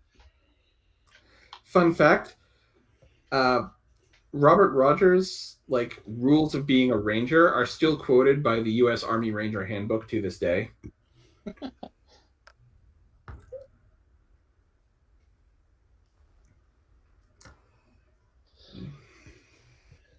So he's there, kind of being a bit boorish. Well, he's this great ranger, and he's being asked to escort some dude to some fort. That's a little beneath him. A servant quickly comes and ushers him upstairs. He passes Professor Drake on the way. They make eye contact, but there's no recognition from either of them.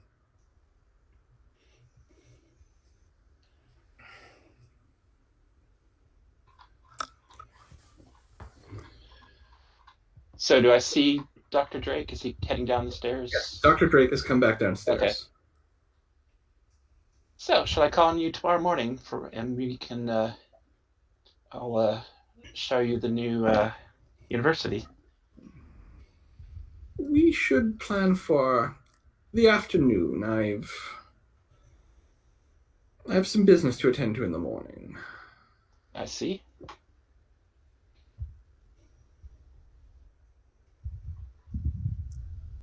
Shall I call at 1 o'clock then? Very well. Ah, splendid. I think you will enjoy seeing the new school. Or the new buildings. All right.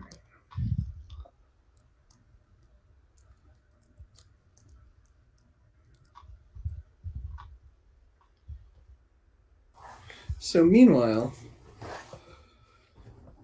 Jeff, what's your character doing? You hear Robert Rogers coming up the stairs, led by a servant. He's somewhat irate. I probably stay where I'm at, because it's like it's one of those things. Like, I haven't been able to get away. It's like, the one guy, the professor, just went down, and now this guy's coming up. I'm like, okay, Yeah, I feel sort of stuck. He gets shown into the office, and so you are free to leave after that. You have a window to leave, or you can make another perception check if you want to listen more. Yeah, I'll probably listen, just because it's like going, not knowing who this guy is. And sure, go ahead, make a perception check. 3. Yeah, you hear them talking, and then Keep in mind you're a cat with very good hearing. So what is it I'm supposed to be getting at fort number 4 anyway? I don't know. I've just been told it's very valuable, and it's about the size of a hat box. Well, that could be anything. And you sure this boy, this lad, knows where to find it? I have been assured that he is quite knowledgeable, and that all your rangers have to worry about is getting him to the fort alive, and then back to King's College alive. Back to King's College alive with whatever mysterious hotbox item he's carrying. Yes, and will be paid for this. Yes. I want that in writing, Governor. I'm not paying my men out of pocket for this fool's errand. I want it in writing. Yes, very well, very well. And you faintly make out the scratchings of a pen. And they don't seem to be talking anymore. It's probably time to get out of there, yeah. If you wish to move from this place before someone leaves the office, you should do that now. Yeah, I'm actually going to do something that's probably crazy and stupid, but hey, let's have some fun. Translation: I'm not attached to this character. No, it's not. My next character will be a. I'm going to try to summon a swarm of rats. What the hell are you doing? I'm causing chaos and a diversion to get out No, of no, here. no. Your work is done. Your work is done. Get the hell out of there. You are done. Get out of there. Your work is done. You've done well. Now get the hell out of there. We need your information, and we don't want you to Yeah, be we don't captured. want- Yeah, well, We don't I was wanna- wanting to go out the front door, but okay, fine. It's like, Any door will do. yeah, it's You could probably even jump out the window and make it your cat. Yeah, on your feet, no problem. fine. I guess I'll run back towards the stairway Strange that I stuff came back. goes through your head, immediately squelched by the realization that your It's like, well, that would cause party members would. way too much chaos. And Those of you that are downstairs, make a perception check. Let's see if you see this cat. well, no, I was going to head back how I came upstairs. Oh, okay, then never Yeah. mind. Don't make a yeah, perception. yeah. I wasn't. If there's anything to see, though, I see it. Yes. You see a tail of a cat. Well, no, you're in the other room, so you. Meredith, as you don't see a cat, but you do see out the window, you see there appear to be several irregulars waiting outside. Like Robert Rogers didn't come alone. He actually has his men waiting outside. Yeah, but they're not regulars. They're irregulars, are they not? Yeah, that's what I said. Irregulars. Oh, okay. Sorry. The curiosity might get the best of me, and is there a nearby redcoat that I could point this out to and be like, is there some sort of a demonstration going on today? There are numerous redcoats. Most of the people in this party are. Yeah. I would excitedly ask if there's some sort But of I'm gonna, demonstration happening. before you do that, I'm gonna tell you that in Dr. Channing, you see this as well. You notice out the window a brief glimpse of a shock of red hair moving amongst the irregulars. Okay. I assume I would. Okay, he sees the red Yeah, hair. you both see that. Oh, okay. Okay. Like he's going with them, or like they're taking him somewhere, or Like he's what? mingling with them. Okay. Do they look like they're happy to have him there, or are they ticked off because they're being sent on a? Again, you see just a Nanny brief mission.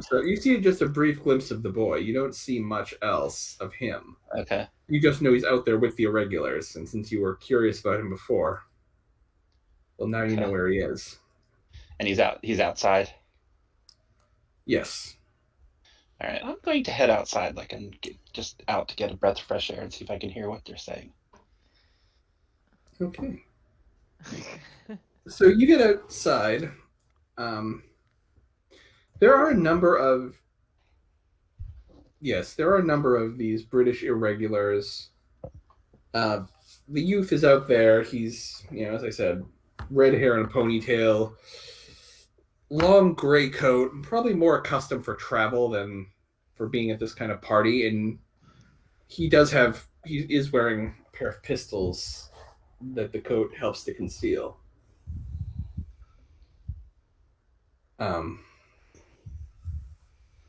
You also notice, once you get outside, and I'm going to have you most likely make a stealth roll because I'm assuming you're not going to want to be noticed. You see a very familiar Indian. The last time you... Actually, no, never mind. You wouldn't. You are unconscious. Ignore that. You see Okay. an Indian, but he's not familiar. There's an Indian with them, but you wouldn't recognize him because when the party saw him, you were unconscious. Okay. So I have no idea that he knows me. Correct. Okay.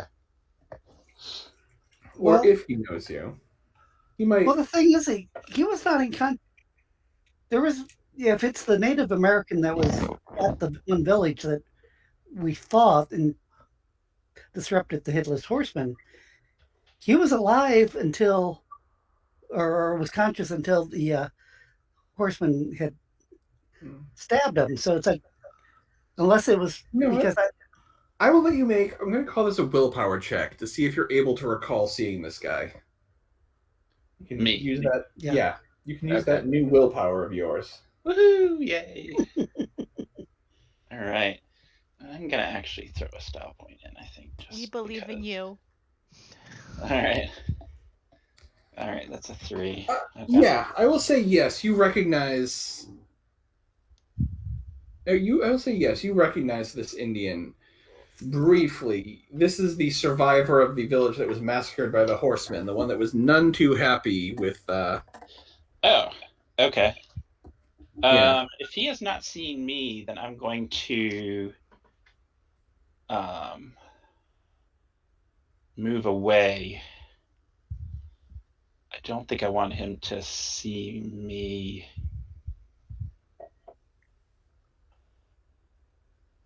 Where are you, Mary? You're inside still, right? I'm inside, inquiring if there's going to be a some sort of demonstration, because Okay. obviously they would be Okay. having a demonstration to show the superiority of Her Majesty's troops, His Majesty's troops. Well, I'm gonna move away. I don't want the Indian. I don't want the Indian to see me then. But I'm gonna try and stay outside, but not be seen by the Indian. I want to see what these guys are up to. I won't be able to hear what they're saying or anything, but Sure. I do want to see what they're going to do. Now, is the Indian in the same uniform as The the Indian Iraq? is not wearing a uniform. Yeah, most of the Rangers are wearing some variation of the Ranger uniform, which would be a green coat. The Indian is not. Okay.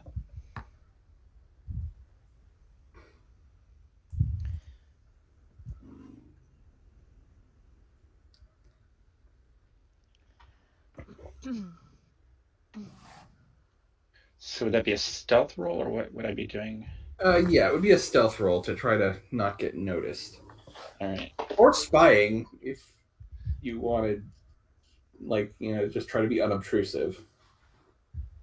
If you have both, I'll let you roll the best one and take a bonus. No, it would have to be stealth. Here again, Okay. I'm going to put a stop point into it. And I think you still have +4 for that. Yeah, Oh, I do? I would say, yeah, this party is one big encounter, so your bonus Oh, okay. is... Well, I'm going to take my style point back then. Okay. Can I do that? I will give you a style point. Oh, thank you. Okay. So, stealth. I like that. Whatever it is you have. I don't cast it on other people very often, but you're disbelieving enough to where I don't mind. From casting player it to on you. player to player, you have my permission to cast it on me anytime you demo, Just please. between you and me, if you ever want to give me superpowers, I am 100% on. Well, with all that mods, you got. Oh my believe it. gosh! I don't freaking believe it. Oh It's my just when the goodness. Rangers kind of look over at you.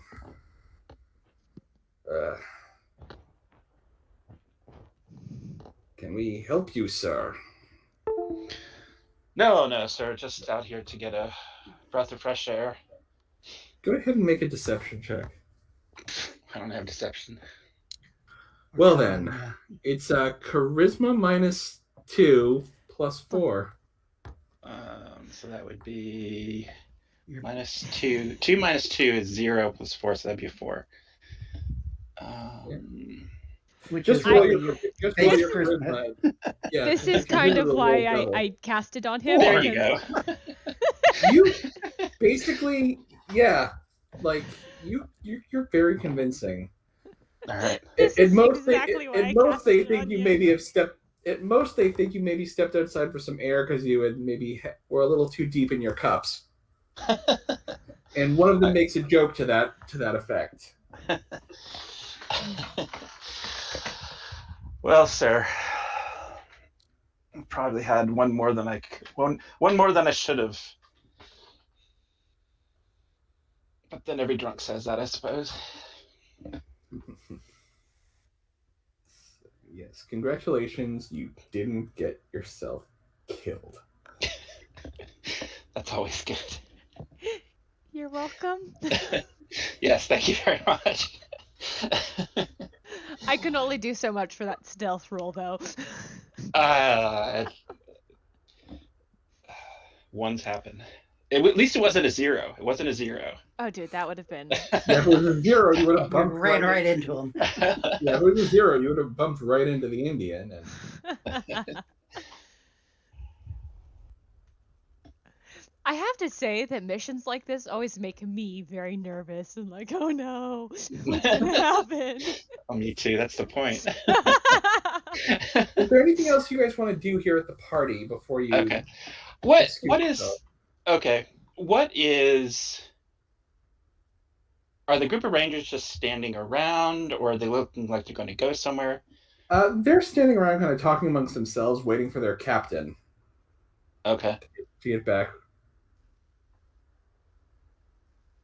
All right. I'm going to wait a few more minutes before I start looking conspicuous, and maybe if he comes out, and I'd like to see at least like what direction they're heading in. All right. I want to get back with everyone and compare our notes. Okay. Yeah, we need to do that. Eventually, yes, Robert Rogers does come out. He's rolling up a piece of paper and stuffing it into his coat as he does. All right, lads, move out. In the morning, we'll be on our way to Fort Number 4. He looks at the red-headed youth. You're safe in our hands, boy. We'll get you there, and we'll get you back to King's College just fine. And then he kind of mutters under his breath, otherwise we'll maybe see a paycheck for a while. And the Rangers kind of move out. You do a good Scots accent. I watched a lot of DuckTales as a kid. Screech McDuck. I'm serious. Like, the first accent I ever tried to do is a, when you're a kid and you're just playing around, was Uncle Scrooge. So.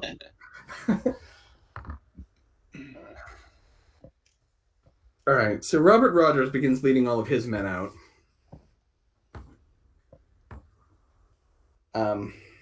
And then as you're about to head back in, you kind of meet Meredith coming out as she wants to get away and compare notes, and she had thought you had left, so she was following suit. I think that the guest has had too much to drink and should probably head home at this point. The servant by the door kind of nods and goes off to have your coach brought around. Now is when you act like a drunk. Like, that would be an interesting one to fail a deception check on. You somehow act more sober than you should be. It's like you're supposed to be pretending you're drunk, but you roll a 0 on your check, so you just start doing this and counting backwards and spouting mathematical formulas and walking in a straight line. Yeah.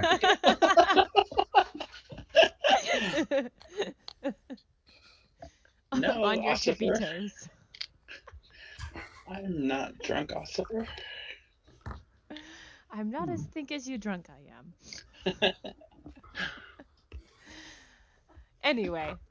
You fail the deception check, you just start doing all of the sobriety tests perfectly for no reason whatsoever. No one is actually. I'm not even going to make you roll for it. Your last check was enough, and there's not that many people around who care to really. Right. So the coach is brought around. Moderna. Yes. Not Moderna. That's a pharmaceutical. You're thinking of Madeira. Madeira, sorry. Yeah, I think Moderna's like. Don't they make like opioids? Make the vaccination, the COVID vaccination. Yeah. No, I think Moderna is the one that like caused the opioid crisis. Oh, they might have done that too. Yeah. Which, yes, too much of that is also bad for you. Arguably worse. But I had a implant done, and they wrote me, because they put you out to cut it out, and they gave me a bottle with 21 Percocet in it and a script for 21 more. to simply have my tooth removed. That's why we have a problem, is because doctors are writing ridiculous Oh yeah, no. scripts. I will say I am very much like I've seen the opioid epidemic just in my Yeah. work, and yeah, if you are sick enough that you need that kind of painkillers, you should be in a hospital. We should not be Yeah. giving people these things to go. I know. Yeah, I agree. When my grandfather passed, he was in hospice care. So they had things to manage his pain. He died after like 3 days of this. So we had like a month or two supply of morphine, and we're just like, does somebody want to come get this? Like, we can't take it back. It's like, what do we do with 2 months of morphine? You take it to your like you think a controlled substance like that would be controlled, but it's not. Actually, you take it to your police station. That's they can dispose of it. Well, your pharmacies sort of can. It's sort of iffy. Well, my dad, I think this is a while ago. Like, when no one would help me, he's just like, all right, he burned all the morphine, mixed it with motor oil, and just set it ablaze. All right, that's I guess better than putting it in the toilet, but whatever. Yeah, because then you have all the alligators are high. It's pollution is the solution to pollution. Come on. There are no alligators in New Hampshire, so I guess it'd be all the frogs high, but okay. So, Silverlock, is there any reason why you wouldn't tell us everything you heard? Yeah, presumably the carriage takes you guys back to Revere's house, and he kind of ushers you into We need to warn Adams and Hancock. Yeah, he ushers you guys into his basement, into the lair. This is Revere? Yes. Okay. So, what have you learned? Well, I probably come down from this wherever I changed because, I don't think I'm going to be changing right in front of them because that just doesn't seem to be. I'll say your spell lasts to get off the property, and then you duck into an alley and turn back, and then you meet the others at Revere's house. Yeah, because it's just he and I just sort of aren't on the same vibe, I think. Yeah, but so, as far as Channing's concerned, Silverlock wasn't there. He might have been creeping on the outside, but that's about it. So, what have we learned? What brings Professor Drake to the city?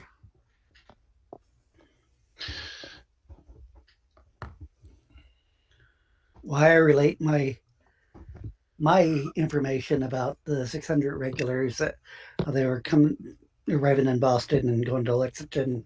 And at that moment, Revere stops caring about anything involving Professor Drake. Yeah. I figured as much. 600 regular.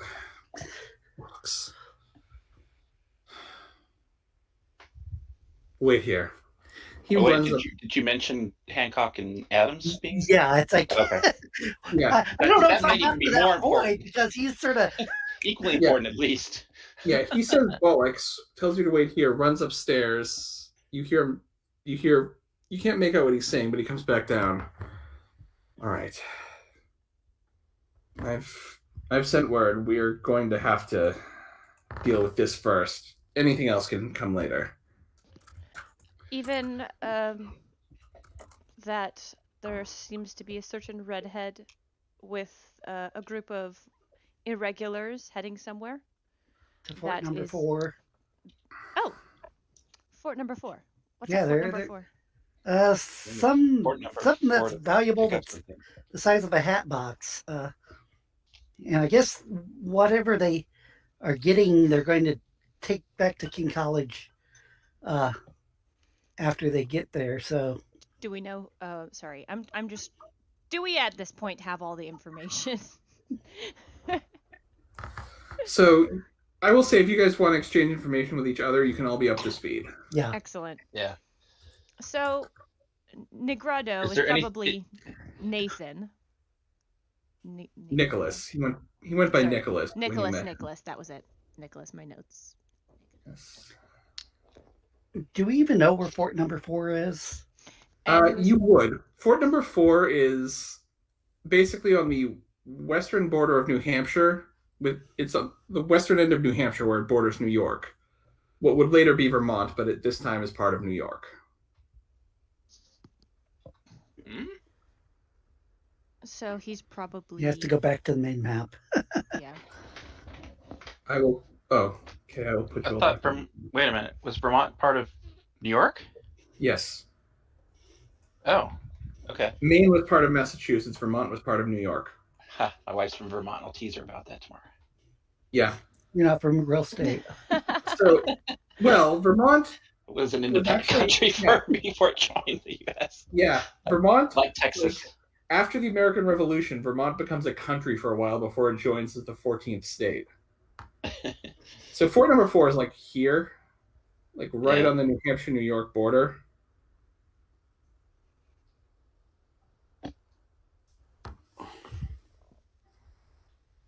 Okay.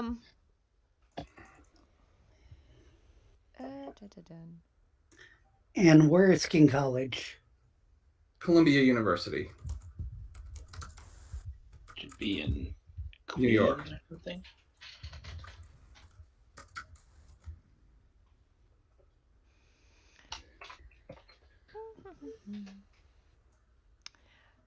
Did we hear the name Alberto? You did not hear that name, but Trevor has apparently also read like the history of alchemy and figured it out. Would his character have figured that out? If he makes an academics check, he could. All right. And I will say academics, philosophy, alchemy would definitely fit into that. So, all right. Well, let me make that roll so we can. Yes. You probably don't have the bonus anymore. Properly. Yeah, the bonus is worn off, but you have style points if you want. Yeah. No, I'm gonna roll 6. So there you go. There's 5. There's 5 for you. So you figure when you hear the names Negredo and Rubido that the third son would probably be named Albedo. Well, with having an A in a... Yes, he was referred to as A in the letter, and that lends credence to that theory. When you were talking about that, I was going back in my notes, looking at that, seeing it with an A. Yeah. All right, that's interesting. I had forgotten about that. Yeah. Taking notes helps. So Revere returns with a couple of others, and now what is this about regulars coming to arrest Adams and Hancock? A new CO is coming with, as far as what I've heard. But it turns out John got more information than I did. We'll have to warn them.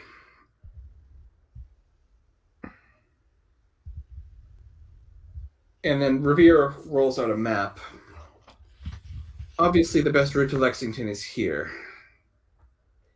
It'll take us through, and he points to several other places. We can rally our forces and defend the cannons at Concord if we must. However, if these regulars are coming from New York, we might literally march right into them. Only we were certain of which route they were coming. If they're coming from the sea, there's no reason not to take this route, but otherwise we'll have to take a more roundabout road. They'll be coming in tomorrow. Yes, but from where? One of the other men speaks up. If they're coming by sea, we'd be able to see the ships long before they got here. If we have the right vantage point. I'll go to the North Church. If I don't see the ships, I will hang a lantern, and you will know that the ideal route is safe. If I see the ships, it'll be 2 lanterns. Yes, and so Revere leans back. So, one if by land and one if by sea. And I on the opposite shore will be ready to Ready to rally our forces. Yes, I think this could be a plan. That's Dr. not how the Chang. poem went. I know. That was not a direct quote. I just wanted to put a little Easter egg in. Dr. Channing, Miss Glanville, Mr. Silverlock, if you're willing and able to join my riders and I, we could use you. Especially if things turn for the worst. Just to make sure I understand you, Mr. Revere, are you saying that perhaps tomorrow we will find ourselves at war? We might. We cannot allow them to capture Adams and Hancock. If they do, Massachusetts, they've been selected by Massachusetts to serve in the Continental Congress. If they're both taken, we'll be down to one Adams and not the good one. I see. And if Massachusetts isn't there to lead the cause for independence, who would? New Hampshire, Virginia, maybe, but no, we need Hancock and Adams to help get the other colonies on board. Well, then I am for you. The only worry I have is Fort Number 4 and what could potentially turn the tides of a war that would simply be the size of a hat box. Well, that box you recovered was About that size. about that size. Maybe it has a twin. I don't know, but we can worry about that I'm not after. sure we want to take on Rangers at this point. Indeed, it would be unwise and probably a waste of resources. Look, We Miss have Glanville, that. if you wish to head off to Fort Number 4 tomorrow when this is dealt with, you can do so with my blessing. But for now, please, we need to deal with the certain threat rather than the potential threat. Understood. I'm for you. Indeed, I'm at your aid.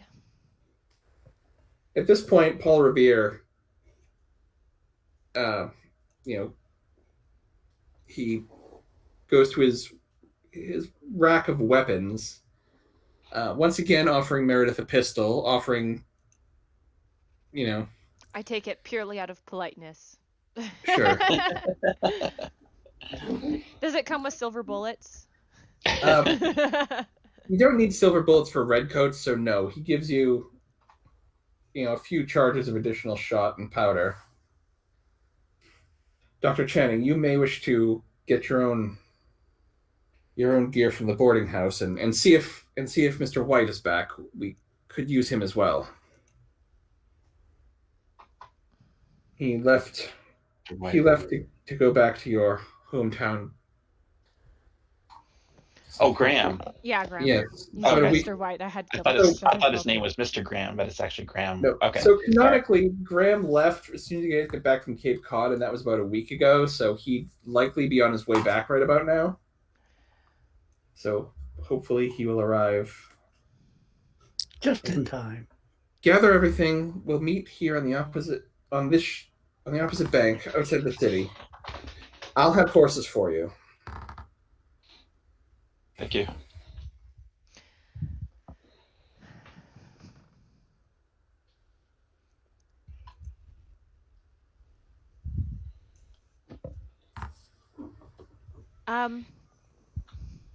Could I get a chance to do premonition? Sure. Because, I like sneak peeks. Yeah, you guys have a chance to go back to the boarding house and get your gear together, so you could definitely do a premonition there. I'm gonna have you roll for it. Would I be able to do empower before I do premonition so I could get higher points in it? I'll let you do it with a +2 bonus. Okay. Yay. I also have style points. You might as well use them. Sure. So a +5 or just the +3? However many points you wish to use. Sweet. There's 2 lights on the cap. All right. Here's what you get with all that. You see an image of. You see the opening of the war. You see the redcoats marching into what you can only presume is Lexington. You see the colonial militiamen opening fire upon them. The next flash, you see Adams and Hancock. You see them escaping. You see them making their way south to join the Congress. You see an image of the Rangers carrying a wooden chest about the size of a hat box, though not looking like the puzzle box you have. You see this thing is on a cart and it's like held in place with a chain. And you see the Rangers circled around it, defending it against you can't see what, but they appear to be in a fight, like really with everything they have. The young man in the red is actually standing on the carriage, dual wielding his pistols. You see an image of what looks like a city, but you realize it is a giant armada sitting at sea. And as your vision pans out, you see this basically this larger fleet than you could have imagined. It seems to be outside of some city, not Boston, but perhaps New York. You see a man with a stern and almost dour countenance. He's got a sheet on, like as he's getting a shave. Stands up, removes it. You see a blue military uniform. And you see him stride out. As opens the door, you see just silhouetted against this light. But then your image shifts to what's behind him. You see the woman who is shaving him. A little bit of blood on the end of a razor, and she slips that into her sleeve and leaves. The Armada, the man was in blue? The Armada and the man in blue are two different visions. Okay. Good to know. You see a flag with 13 stripes alternating red and white, and 13 stars against a field of blue flying. And you hear the sound of gunfire. There, I think that's enough of a preview of Yeah. Nice. The man getting a shave, do I get the image of the woman who was shaving him? You've seen her before. Okay. Is it the person who raised the It witch? is the one that I haven't told you her, Conversed with the but yes, the one who I've been referring to in my notes as the Dark Woman. But yes.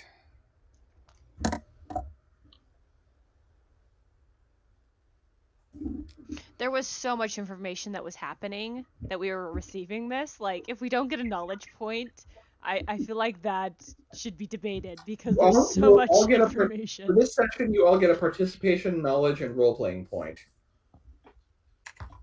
Because yes, you guys did get a lot of exposition in this session. Not so much And then- danger, unless, you know, a certain somebody It was failed close his with that stealth roll. deception. So yes, next week we will pick up with you guys joining Paul Revere for his famous ride, and we'll see what happens from there. Oh, up to 15 experience points. Wow. If you want to spend anything, you can. Like, this isn't a cliffhanger. This is kind of a cliffhanger, but I'm still going to let you guys spend experience if you want, so you're prepared for what is to come. Yeah, because I've been debating about bumping up my body up to 3 so that I wouldn't be stunned as easily. I will allow that. Will you allow me to change my body to 2? I will allow you guys, if you want to raise an attribute at this time, you can. What's the base attribute rate again? 5 times the new level. So if it's So if you're raising it to 2, it would cost you 10. Okay, I You're could raising it actually to- do that. and If to you're go raising it from to 2 to 3, 3, Jeff, it'll cost you 15. which is what I have. Okay. I will go ahead and do that. Yes, you may do that. Yay. Give you guys a little more survivability for what is to come. Excellent. Does it? Oh, good. It does. Okay. I'm like, does it automatically change my health? Yay. Yeah, it changed my health, changed your stun. Yeah. It's mostly just my health. Yeah. Well, your stun goes up by 1 too. I don't really do melee much. Well, it's whether you get hit or not. That's Yeah. it's one of those things. Normally things have not perceived her as a threat because she's I'm very unobtrusive. well, because usually while all of you are attacking with weapons, she's just singing at things and they aren't picking up on the fact that it's killing them. Lolly, lolly, lolly. You have these other people running in and attacking left and right. Yeah, she's sort of da da da. I'm just an innocent little seamstress. Whatever could I be up to? What attribute did you just buy? Body. Body. Okay.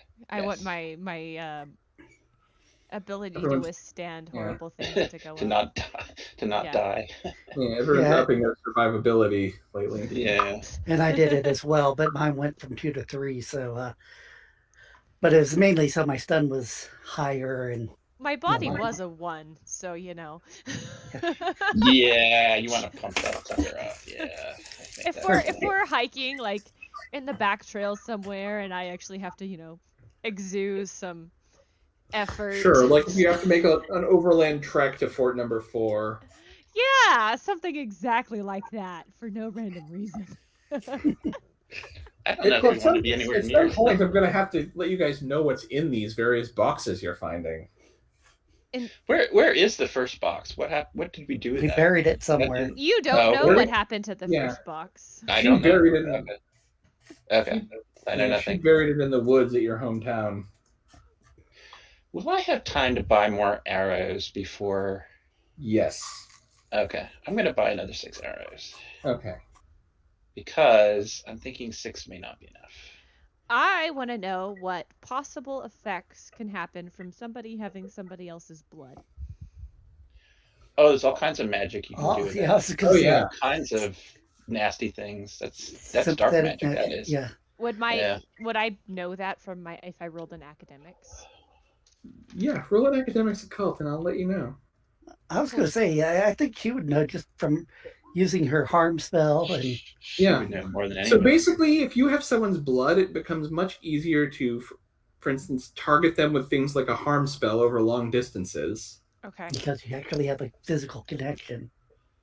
Or to track them by magic. Like, pretty much having something of someone's makes it easier to affect them by magic without having to be nearby. Yeah. Blood, skin, fingernail clippings. See, I didn't know that because I've never done that long of a distance magic.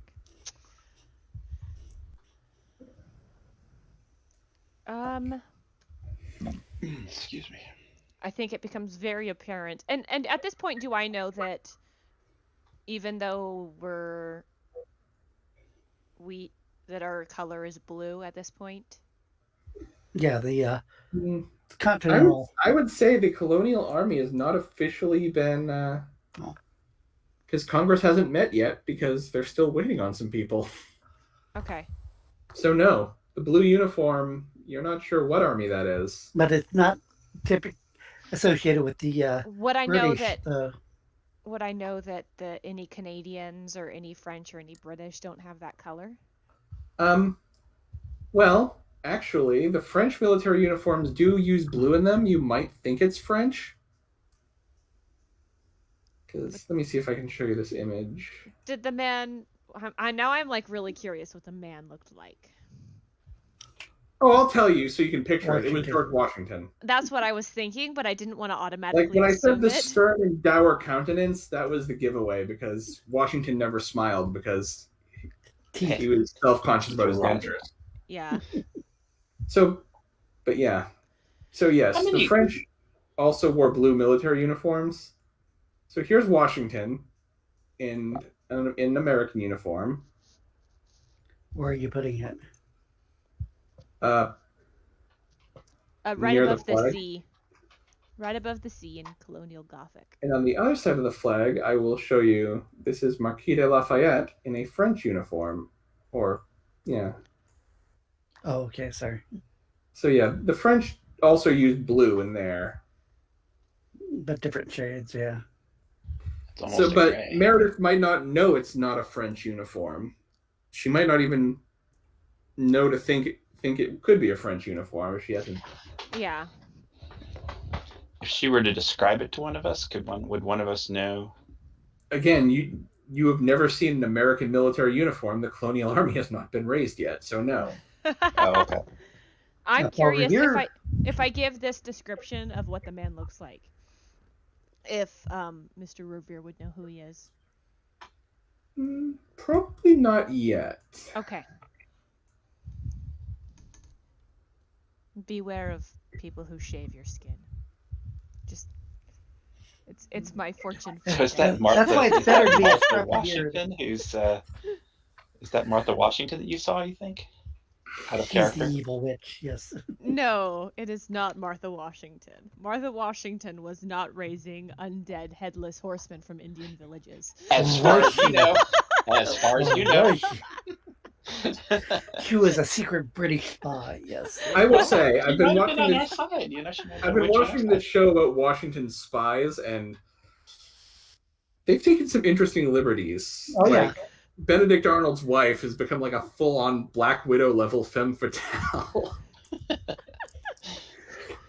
And I mean, historically, historians are pretty much unanimous saying she was in on his treason, but this has her like basically being the brains behind it. Well, she's actually the lover of the one British. Oh no, I just got to the scene where she told the colonials that, oh, he's not the man I married. When I married him, he was a colonial officer. She's basically trying to have him killed at this point. Oh, yeah, Yeah, Benedict Arnold's wife in this is like the Black Widow level femme fatale. And there's that one guy who is based on a real person who they just made him cartoonishly evil. And he actually, I guess, wasn't as bad as what they made him. Like the show is very fair. Like in the colonists and the British both feel human, but there's this one guy who's just cartoonishly evil. Oh yeah. I think I'm gonna end the recording. Is there anything else left to say? Not today. Not today. Okay. And that'll be all.